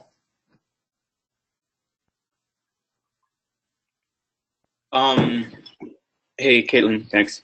We have not used swivel for the anchors here in the U.S. Virgin Islands.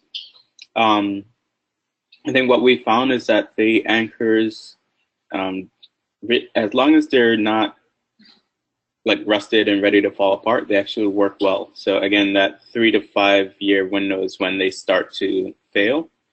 When we helped, I think it was 2016, we helped our China program set up their first coral nurseries, and they were very concerned about typhoons. And so we actually went with the biggest duckbill anchors that you can find, which took about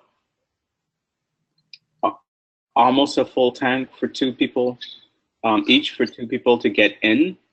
And then they added swivels and shackles, and there's like real convoluted contraption on it that I guess made them feel more, that the anchors are more secure, would hold the tree in place better, but I'm not sure that it was worth it in the end. I think if you have good anchors that are in the right substrate with the right chafing guard on it, I think that's more important. You'll do fine.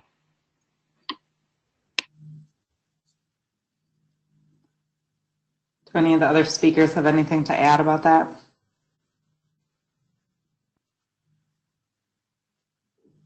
Yeah, I can chime in on that. This is Dalton Hesley with again.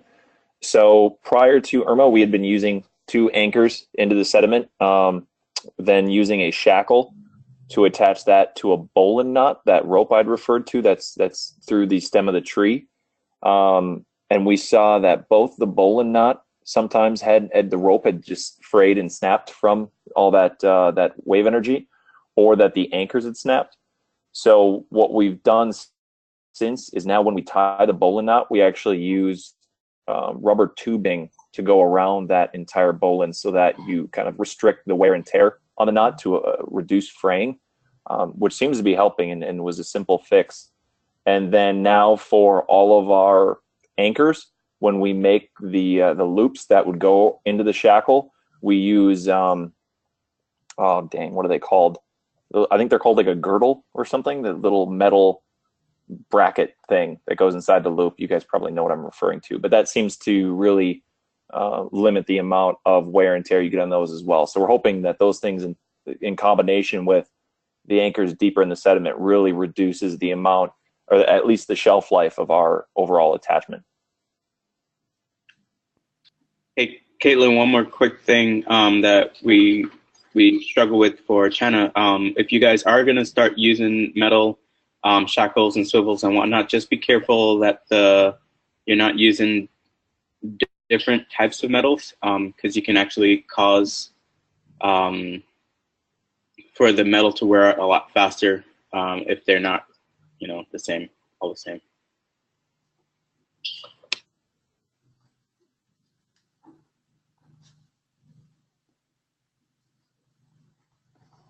Okay.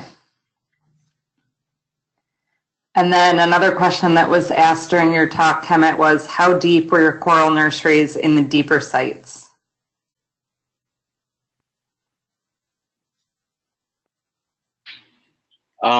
So our cane bay nursery is about 8 or 9 meters in depth, and then the swirling reef of death is about I know there's nothing swirling or deadly about it, but it's about 10 to 12 meters of depth.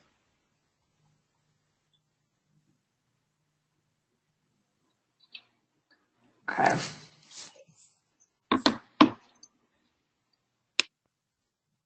And then for everybody who's using cement, there was a question about what is the mix or type of cement that's being used? Hey, this is Sean. We just use the regular type 1 Portland cement, and we mix it about 1 to 2 with the, here it's called marmalina, but it's like that marbleized sand. It's really fine sand with a thick consistency. So it's almost like working with epoxy or stucco.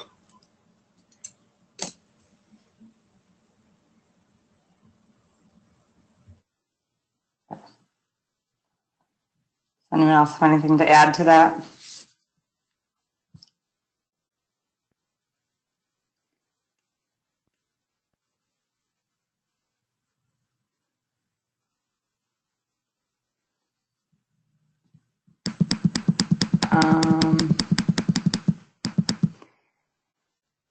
Okay, have you seen increased amounts of macroalgae such as Dictyota, cyanobacteria, and or fire coral at sites post Irma and Maria? And if so, do you think it's impacting the remaining coral's ability to recover?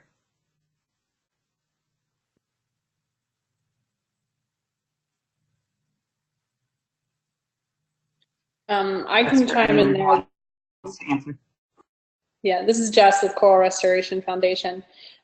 We actually did not see a lot of large macroalgae after the storm. The reefs were actually pretty stripped altogether. We did see a bloom of that pink stuff that Shannon mentioned earlier. Now that we're a few months past, we are starting to see thin layers of algae forming and the succession starting with algae coming back. But a lot of it was pulled away through the storm, and I haven't really noticed a big bloom of it after the fact yet.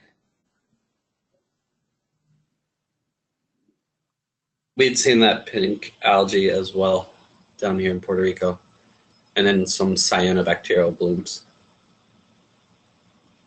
Are you still seeing the red algae? From what I can tell, it's gone away in most places. Okay. Same as well. Yeah, same here.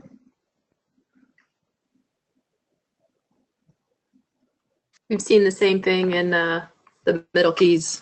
The hurricane wiped out all the macroalgae on the reef, and shortly after the storm replaced with that pink algae, but haven't seen much of that recently. And the reef seems to be starting to be repopulated with new algae now.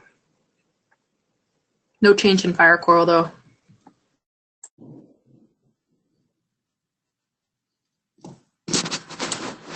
Okay, Lisa Karn offered a comment, and I'll let you guys comment back if you have any thoughts on this.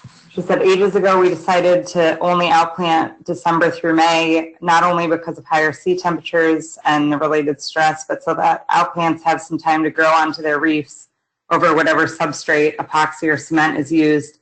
This way there's some base left, even if branches are gone for the branching corals.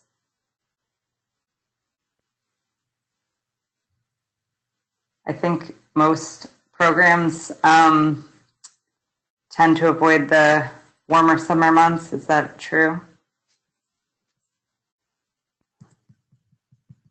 This is Shannon.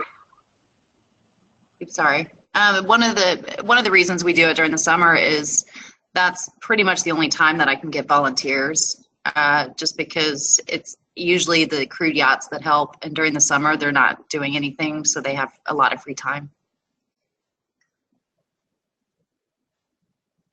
Yeah, I think a lot depends on the logistics. I agree with what Lisa's saying about it's better that they have more time to kind of fuse to the reef, so that hopefully they'll be stronger and more stable once the hurricanes hit. But at the same time, depending on your logistics, you know, if you then they might grow out and be big by the time it's hurricane season in the nursery. So, I mean, I think it's okay to do all of the, you know, to plant whenever we plant kind of year round out of our nurseries. Speaking for we also plant almost year round. And we would definitely love to take advantage of the December through May window if possible, but a lot of times weather just doesn't allow it, where we can only really get out 1, maybe 2 times per week because conditions are just a little bit too rough or too rocky. So summer ends up being a window just to take advantage of because you get such great conditions. So we ramp down our restoration through the summer in anticipation for both the warmer waters and for potentially hurricane season. But for the most part, we try and operate year round and just take advantage of the opportunities we get. Yes, I would second what Dalton and Sean were saying. Our outplant efforts are pretty much year round, but it's mostly weather dependent. And, you know, come fall in the Keys, we start to lose a lot of good water days just because of the weather. In terms of longevity, I mean, we were we saw sites that had been outplanted for years that were completely stripped and there was nothing left. So, whether it was a new or an old outplant, it was just so intense. It's kind of hard to say if the seasonality of outplant would have had an effect at the end of the day.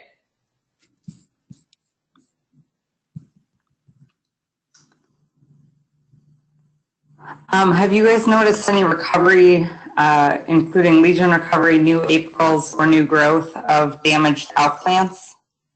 If you've had time to get out and survey them.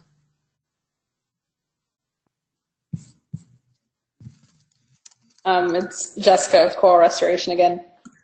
We kind of, but unfortunately in some cases, we've actually seen further loss in tissue and then overgrown with algae, and just a subsequent loss of living tissue on the coral colonies, just because I think that they were so stressed and so damaged through it. There are some places where that's not the case, so it really just kind of seems to be site dependent as to the recovery that's going on.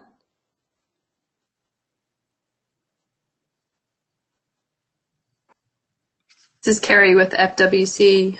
In the Middle Keys, we've seen most of the corals that survived the storm look pretty good. They seem to be growing again and no further tissue loss.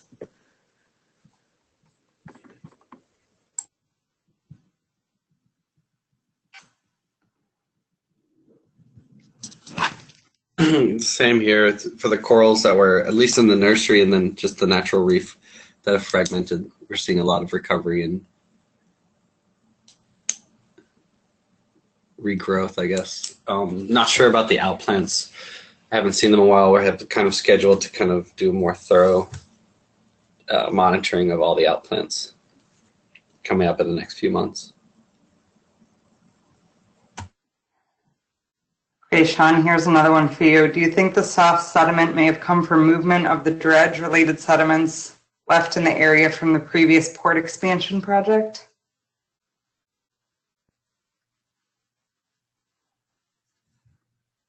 What location is this?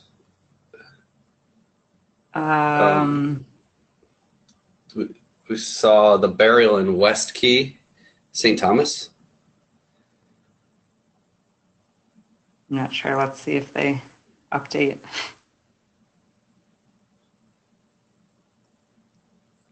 The port expansion project was up in Miami, so maybe it would be for the nurseries up there. I said the question was for Sean.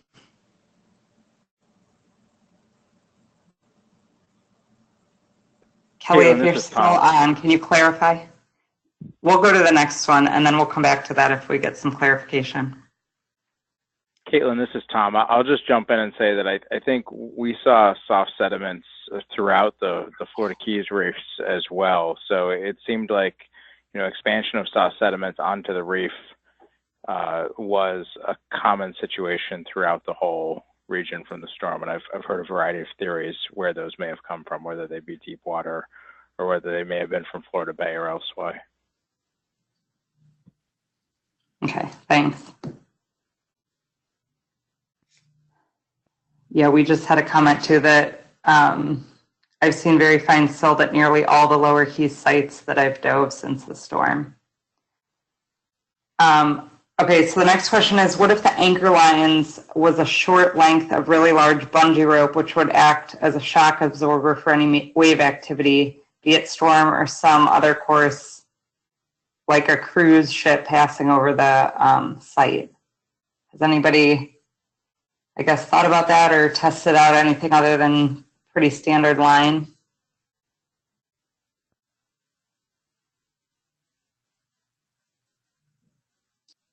This is Kemit. We haven't thought about or tested it. I imagine that it might be fine until the elastic starts to wear, but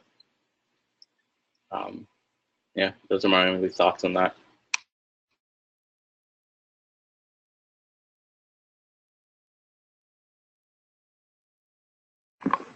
Yeah, this is Kerry with FWC. My experience is that elastic in general just doesn't hold up very well to salt water. It degrades pretty rapidly, so I'm not sure that would work.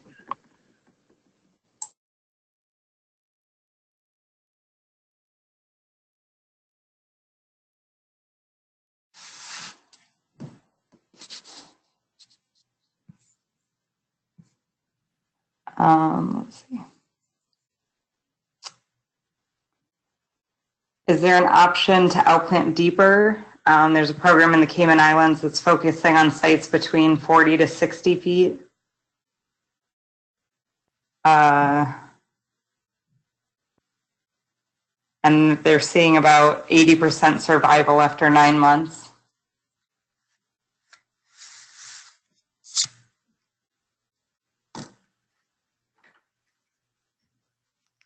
Is that cervicornis that they're outplanting? I'm not sure. Yes. Okay, we've done some outplanting into deeper waters with cervicornis, and they did fairly well. They grow slower at deeper depths. I mean, I guess it depends on the genotypes and where they're acclimated to. So this is Tom. I think broadly, you know, we need to be outplanting at a variety of depths using a variety of different species because we're looking at broader reef restoration programs.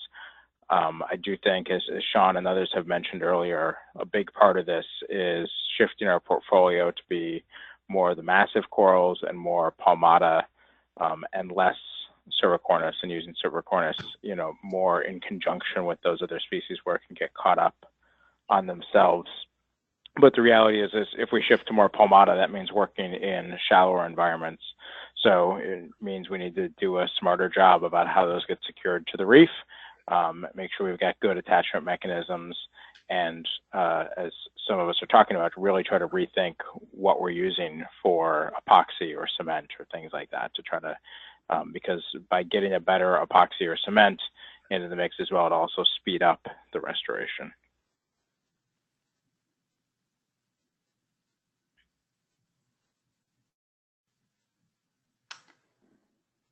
Do any of you have any information on how the hybrid fared after the hurricane? I don't think anyone has that in their nursery, but if you have any sites where you've outplanted that had a crop or a prolifera, do you have any information on that?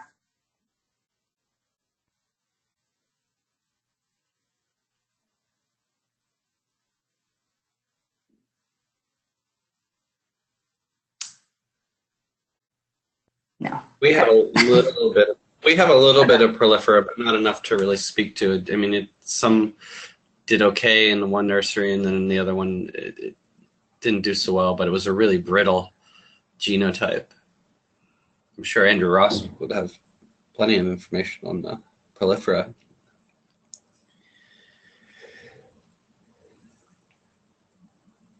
Okay, so another sort of interesting conversation that I've been having with people is what to do if you, in the case where you can't find fragments of opportunity on the reef to restock a nursery, and then related to that, looking at, you know, particularly in the Caribbean, if you really can't find anywhere within your island, you know, looking at bringing corals in to restock nurseries.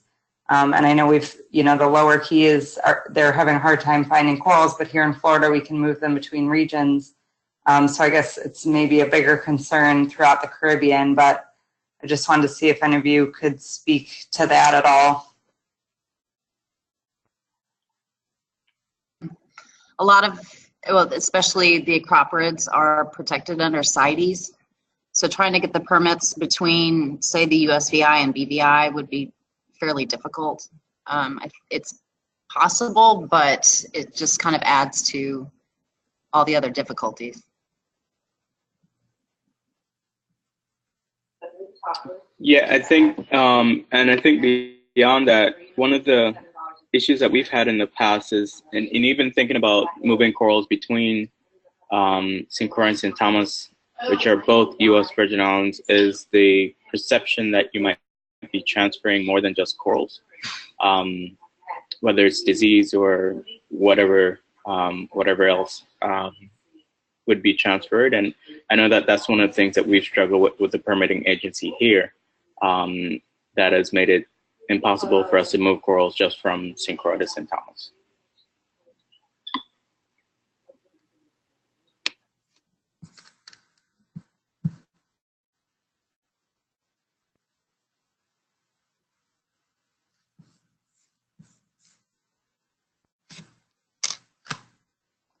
Have any of your programs had those conversations, though, about, I guess, in light of this, what you would do if you were unable to stock from your own region? Or is it just still nobody's really gone down that path yet? This is Kerry. I've talked to the people that coordinate our adjacent nurseries with Jess at CRF and Eric down at Moat, and we're planning to do another genet exchange. Some of our genets were preserved in the CRF nursery and maybe the Moat nursery as well. So hopefully we can get those back and also supplement what we lost with some of their genets. So that's in the works. Caitlin, this is Tom. I would also add that, I mean, I think those are situations that should be discussed on a case-by-case basis. And I think if, whoever has those particular concerns and issues wants to reach out through the consortium or to any of us directly, I think we could get a handful of experienced folks on the phone or on Skype to have a conversation about what the circumstances are in that particular environment and make some recommendations. And so I would certainly be happy to do that. I'm sure others would be as well.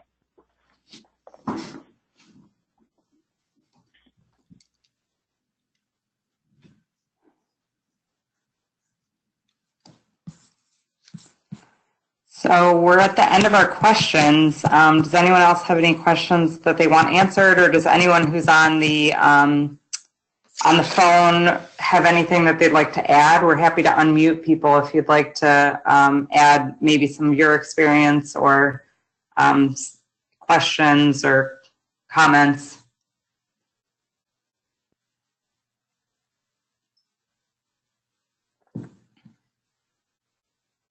I have a question for the others regarding kind of the anchors and what they've been using in terms of monofilament versus the steel cables and how they've seen, because I know, I guess up in Florida you guys are changing it to the monofilament, right? And how did that withstand and hold up to the storms?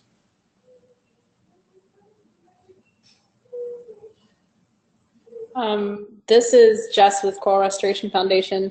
Yeah, we've for a long time now been using the really, really thick, strong monofilament and the ground truthing earth anchors, the duckbills. On top of which we have their double anchors, their double loops at the top and 2 different strands of monofilament, again, just for redundancy.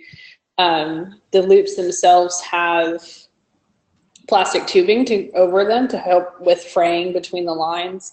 For us and for here, they worked out really, really well. Like I mentioned in the presentation, we had very little incidences where the duckbill was the fail point of us losing a tree altogether.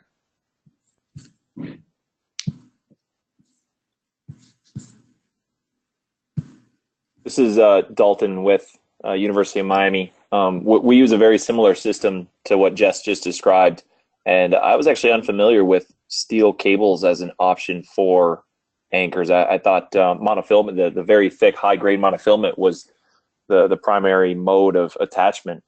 And across the board between our 3 nurseries, that didn't seem to be a common fail point either for us. It was more so anchors that had completely slipped from the sand, just from sand shifting around. So we feel that if we just simply drive them deeper, essentially as deep as we can get them down to avoid that in the future, will kind of increase our odds of retaining the trees.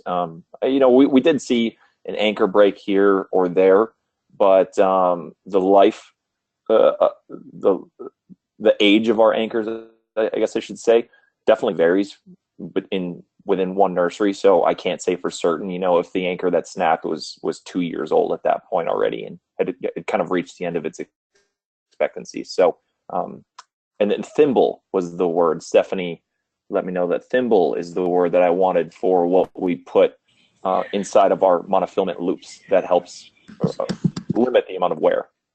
And so those things in combination really helped. So we had been replacing with monofilament as well, but then at the West Key Nursery, we noticed that at the interface between like the sand and seawater, where it was coming out of the ground, we saw a lot of fraying there. And I think as, you know, the kind of the nursery, the trees rotated, we were seeing fraying in the monofilament. So we stopped doing that and went back to just the steel cables that came with the duckbill.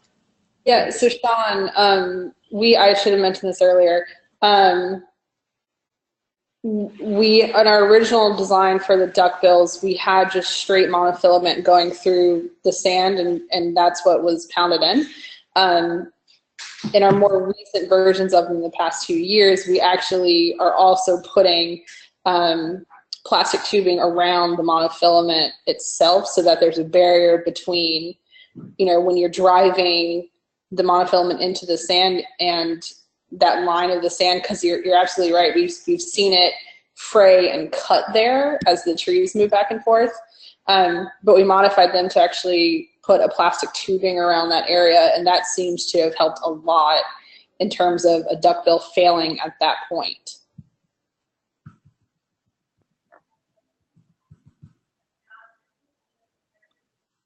That makes sense. When do you put the tube on? When you make the, I guess, the connection between the duckbill and the end, or after installation?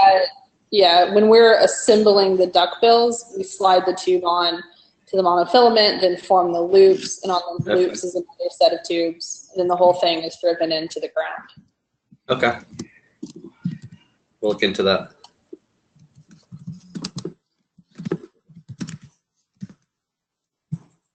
So Moat just chimed in as well and said that they use the thick monofilament and duckbill anchors, and that they're planning to drive them in much deeper for future hurricanes. But most of their anchors, their whole setup survived the storm, and the ones they lost, I think the whole anchor hold.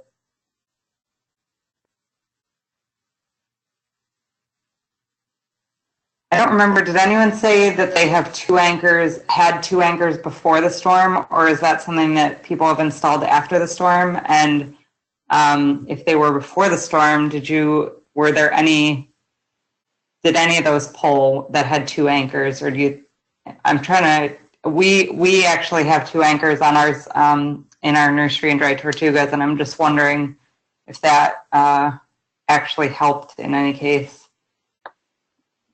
Hey, Caitlin, this is Kemit again, and that's what we have now on all of our structures in Cane Bay. So as I mentioned, we had like one of our trees disappeared during a swell event, like not a hurricane, not a storm. And when we started to look through the nursery, we realized that a lot of our anchors, and we were using the ones with the cable, not monofilament. We noticed that they were starting to get old and ready to all be done. So we had actually just switched out all of the trees at Cane Bay to new trees with two duckbill anchors each, and those all did well.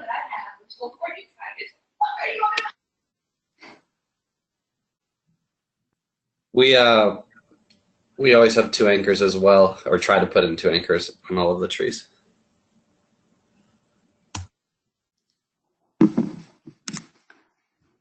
So for those of you who have two anchors, I have another question, because the way we did it was that we had a primary anchor and then we left in an old anchor, and we had that line a little bit looser so that the tree is only ever pulling on the first anchor, but if that anchor failed, then potentially the second one would hold.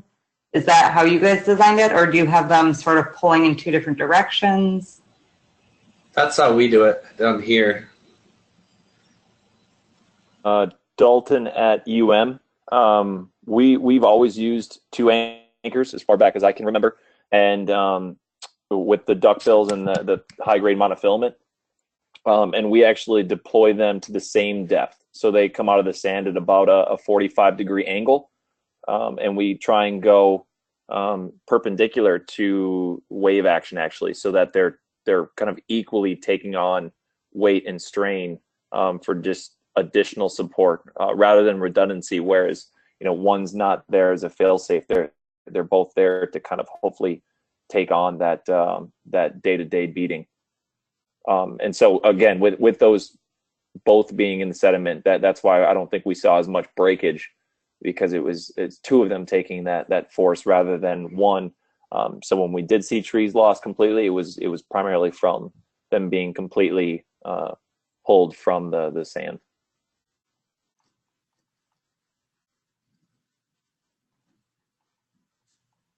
That's the same for us here in St. Croix. We have both anchors working together on the tree.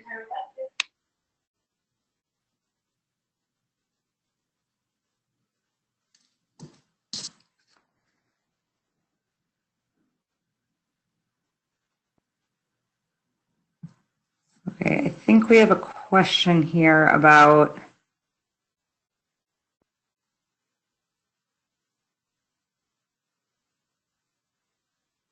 This is Liz up at NOAA Eastern University. We actually use screw-in anchors up here, about 30-inch screw-in anchors. Does anybody else use, or have they tried the screw-in anchors? For their nursery, we found that, it's a steel rod that comes out of the ground, so we don't have any fraying problems there. We attach a shackle, and then from the shackle, we attach the tree with a braided line, and haven't had any wear on that. And we do 2 anchors, one that's 30 centimeters deep and one that's 24 centimeters as a secondary. And like Caitlin was saying, we have one primary line and the secondary is a little bit more slack, so that if the first does fail, then the secondary hasn't been worn out as much as our thought. But wondering if anyone else has tried the screw down anchors. We've used the Helix screw anchors as well, and they work well. It's just they're more expensive than the duckbills. This is Kerry. We haven't used the screwed anchors for nursery trees, but we've used them for marker buoys around the edges of the nursery, and they've held up well for that. The advantage of the screw anchors is you can move them around a lot more easily.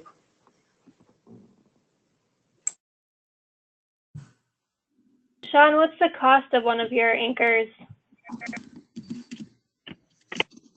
I'm trying to remember. I want to say, were they about $18? How much do you guys get them for? I think it's a little less than that. Again, I don't have that either off the top of my head, but I want to say it was more like $8 to $10 an anchor.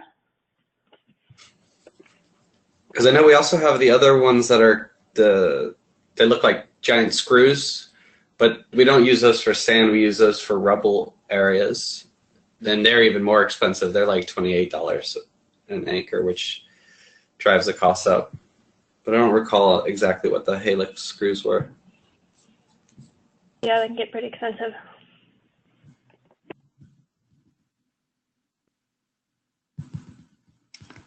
We have a comment. I'm going to unmute Don Stark from the Turks and Caicos about their design. It's a little bit different design for our nursery. We actually build ladders using rope and right now bamboo.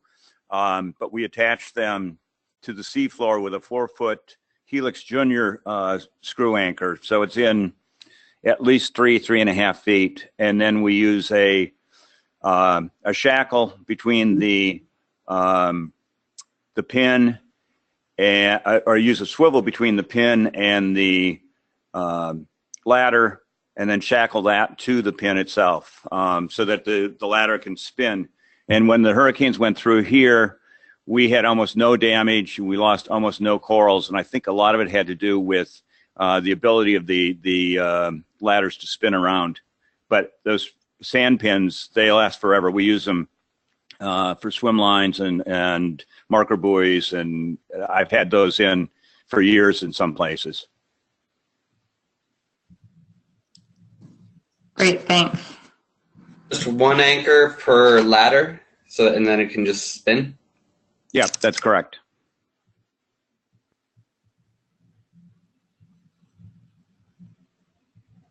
And we had the same design in St. Martin, but they used just cement cinder blocks to anchor their ladders, and their whole nursery was destroyed.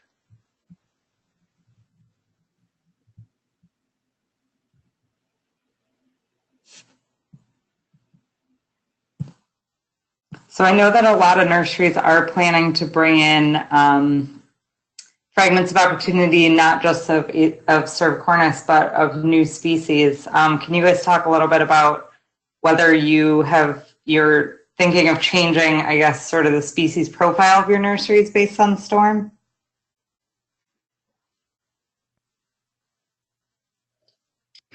This is Kemit from Croy. Not so much based on the storm. I think we're already heading in that direction. So we did collect a few after the storm so that we have to start doing more. I think Sean and the team from Puerto Rico is demonstrated pretty well that you can work with the other stony corals and on the floating trees and other structures, and so we've been thinking about that for some time now, and got the permit amended a few years ago so that we can actually start working with the other stony coral species, and especially as we think about expanding our work to land-based nurseries and whatnot, we want to get a jump start on working with the other protected species and then any other thing else that we have available to us.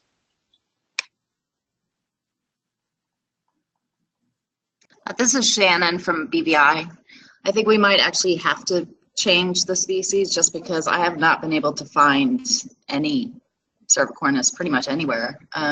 We've been looking, but I've yet to find enough to put in a tree.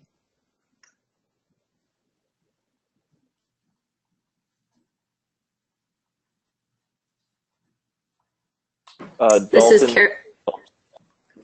Go ahead. No, go ahead, Kerry. So. Kerry with FWC, we've just been collecting corals pretty opportunistically, and we're excited to introduce some new species into our nursery. Our preliminary work with other boulder corals has been very successful, so we anticipate having pretty good success with these new species that we bring in. Dalton with University of Miami. We have been taking advantage of fragments of opportunity. Both we've looked at some of our known wild sites for cervicornis, and we've been able to utilize some of those fragments to repopulate basically unknown trees to just boost overall numbers, as well as some of the massive corals. Well, we're utilizing Moat Marine Lab's microfragmenting techniques to hopefully increase our massive coral restoration efforts. And in terms of how we're redesigning our nurseries, it's just redundancy, ensuring that each nursery has stable stocks of each species and of all genotypes, so that if one is ever hit harder than the other, you're able to recover pretty seamlessly, because it did seem fairly sporadic how we were hit in each nursery. And so we just want to ensure that in the future we're able to rebound a little quicker than we were this time.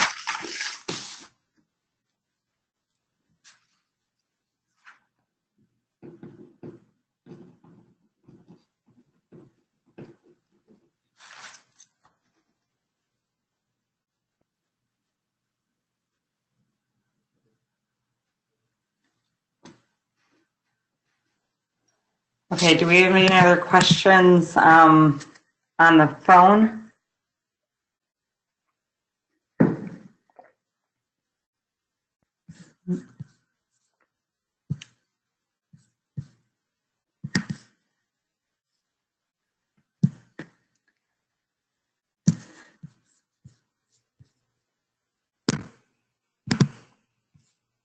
I'm not getting any other questions. So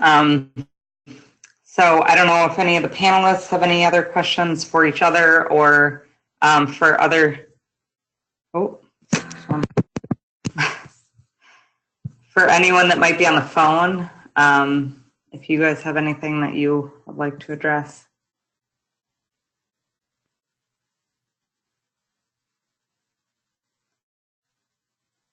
I think we have one coming in now, but I can't tell.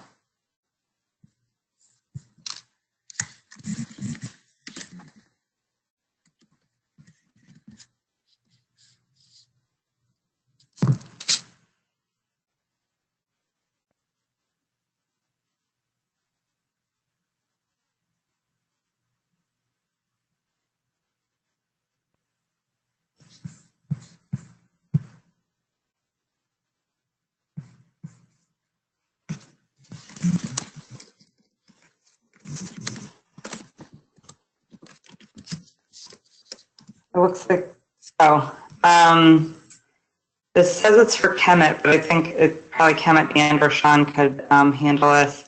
You mentioned open opportunities regarding the coral tree that was found in the Bahamas from St. Thomas. Can you elaborate?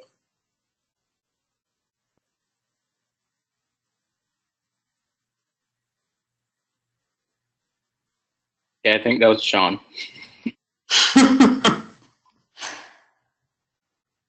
Wasn't that your tree, Kemit? But that was your comment in your presentation. So I guess the first question to ask, were there live corals still on that tree, and what did you do with them? Would be an interesting question. And then I guess that sort of leads into how do we handle that in the future if we have roaming trees? I can start on the first part. So the tree is, most of the lines are still on, and all of the corals on the tree were still alive.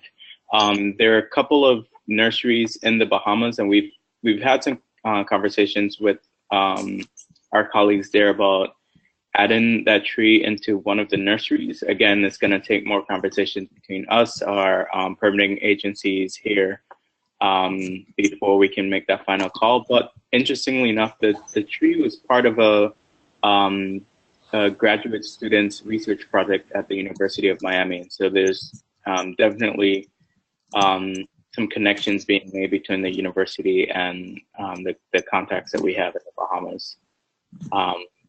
So that's that part. It came out of the Flat Key Nursery, correct? Correct. Yes. Yeah. But yeah, I mean, I think the idea of dispersing trees like dandelions to seed reefs would be great, but I don't think with all the political boundaries and permitting issues that's going to happen anytime soon. But it might cut down on outplanting costs. But right? Kemit, they all survived in their nursery now up in the Bahamas. So yeah, we have some genotypes up there. Yeah.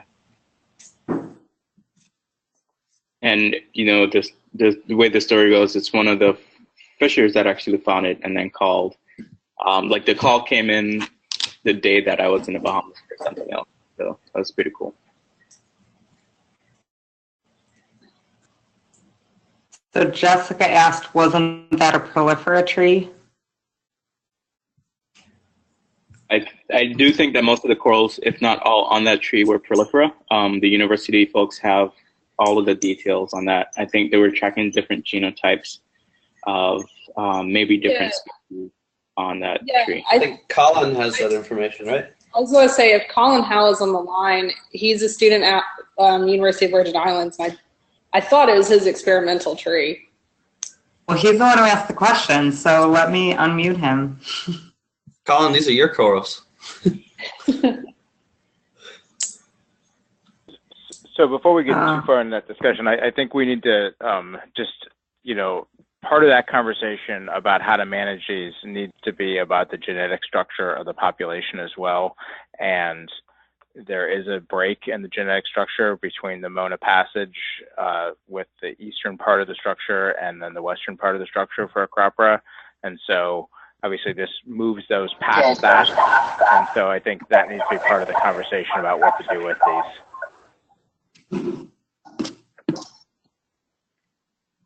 Okay, Colin, you should be unmuted now. Yes, ma'am. Hello, guys. Just for everyone listening, my name is Colin Howe. I am a graduate student from the University of the Virgin Islands in St. Thomas.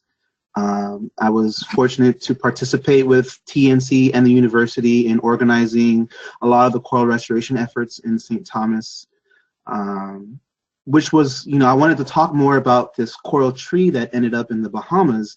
That was part of my master's thesis, analyzing the acclimatization of polyphora in unique areas across multiple genotypes. So Kemit is correct that all the corals on that tree were a crop of polyphora. They were genotyped by Dr. Fogarty's lab up in Nova Southeastern.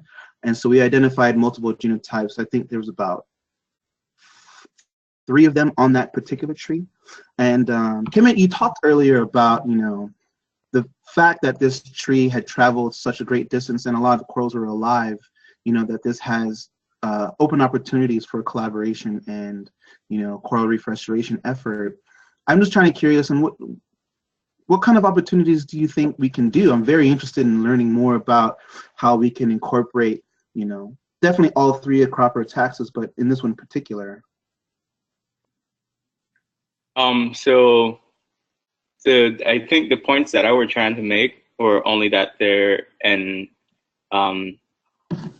maybe not knowing sarcastic Kemit, it didn't come across. But I think the only point we were trying to make was that, and why I pull up the map at the end was that it was pretty interesting to see of all the places that this coral tree could have landed. It like did some really interesting navigations to make it into the eczema area, and I just thought that was interesting. I'm, as Tom said, as Sean has mentioned, I think it would be very difficult to get any agreements, at least any time in the near future, on moving coral species and genotypes among the Caribbean islands. I think that would be a huge lift. I'm not sure if it's merited right now, if it's critical right now. I know that we have heard from Shannon that it's almost impossible to find silver cornice right now near in and around the BVI. But I also don't know that the government agencies and the different international organizations and countries will come together to agree that now is a good time to start moving corals and different genotypes from one place to the next. I understand. That makes a lot of sense. Thank you. So this is Tom. I'll add to that and say that, a part of this, moving things around is part of the discussion we were having with the National Academies of Sciences review in terms of assisted evolution and additional interventions that could take place. And so one of those conversations is around assisted migration in, helping things migrate to climes that may be more resilient, or helping things migrate from climes that have shown resilience to other climates that may not. And so this is an active part of the conversation about the risks and the benefits of doing that. And I think there'll be a lot more on that topic over the course of the next few years. In this particular situation, it already happened. And so I think it's a good opportunity to have a robust discussion around what to do with those, since it already happened here, and whether there's opportunities and things we can learn in a kind of a low risk situation. So I don't know who's technically got responsibility or custody of that right now, but I think it would be good for us to get a few folks on the phone to have a conversation about some things that could be done with it, that could be maybe done in a way that's low risk to the local population, but could still allow us to learn a bit about this.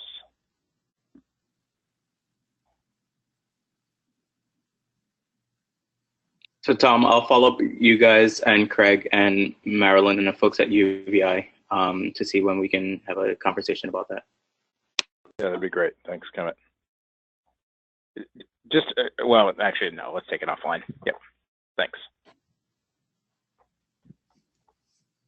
So we have a question looking for a specific photo of a split screen of a site before and after development, where it shows a healthy reef without development, and then the same site with a more degraded reef with development.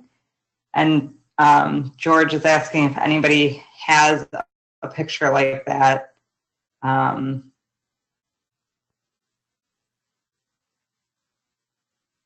It's a very specific request. So does anyone know of any pictures like that?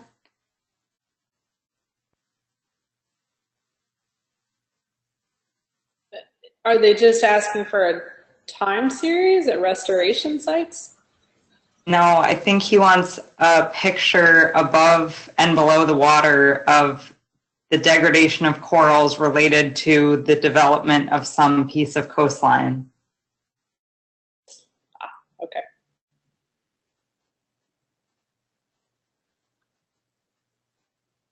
Oh, Lisa just said she has pictures, but with mangrove communities in Belize, underwater pictures.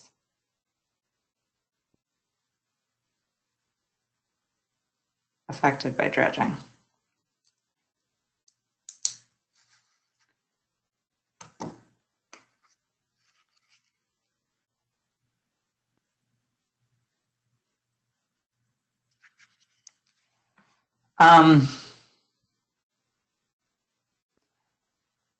Well, I guess if we don't have any other questions, I don't want to keep people on the line. So I guess this is the final call. If anyone has any questions, or if the speakers have any sort of final,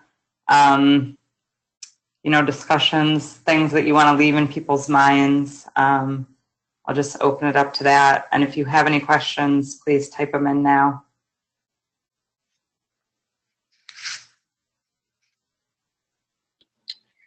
I don't have any questions, but I think it's important for us to echo Shannon's last message in terms of her learn is that this is not the time to give up hope.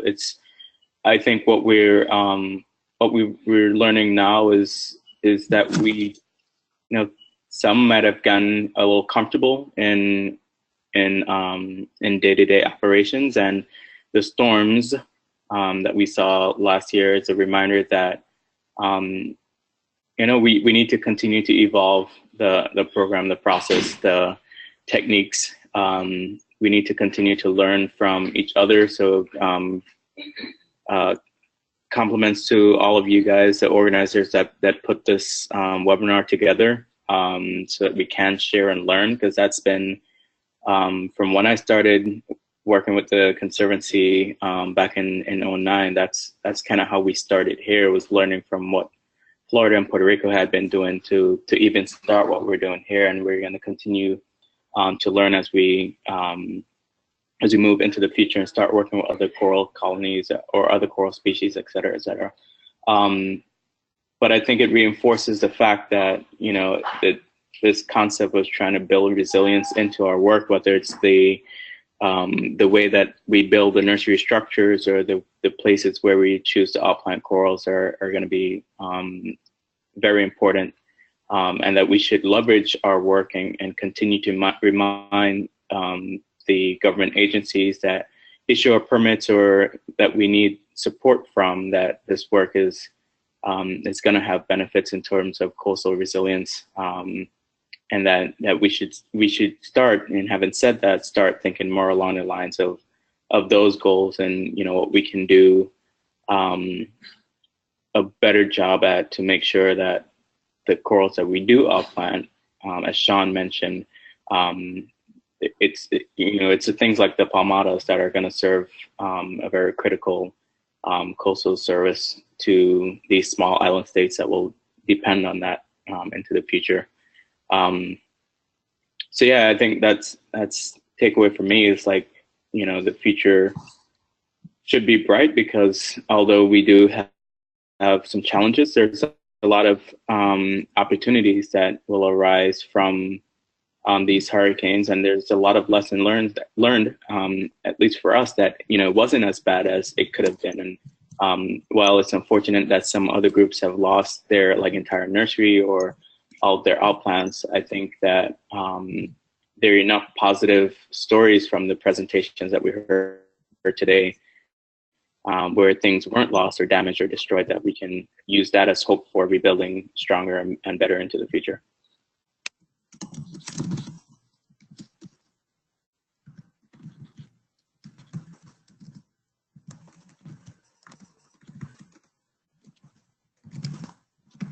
Okay, if none of the other panelists have anything that they wanted to add, I just want to thank you guys so much for helping us out with this, and help Megan and Liz and Tom for getting this together on pretty short order.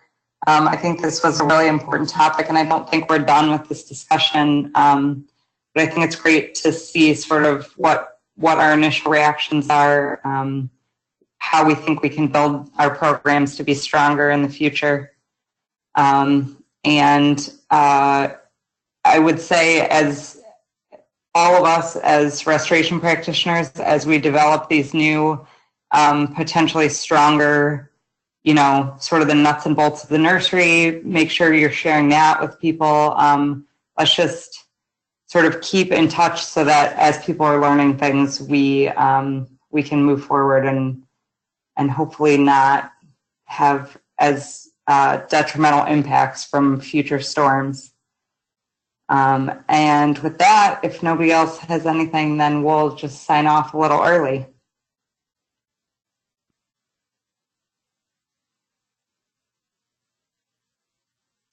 Okay, thank you everybody for joining us. Thanks, Caitlin. Thanks, guys. Thanks for setting all this up. Thank you. Thanks all.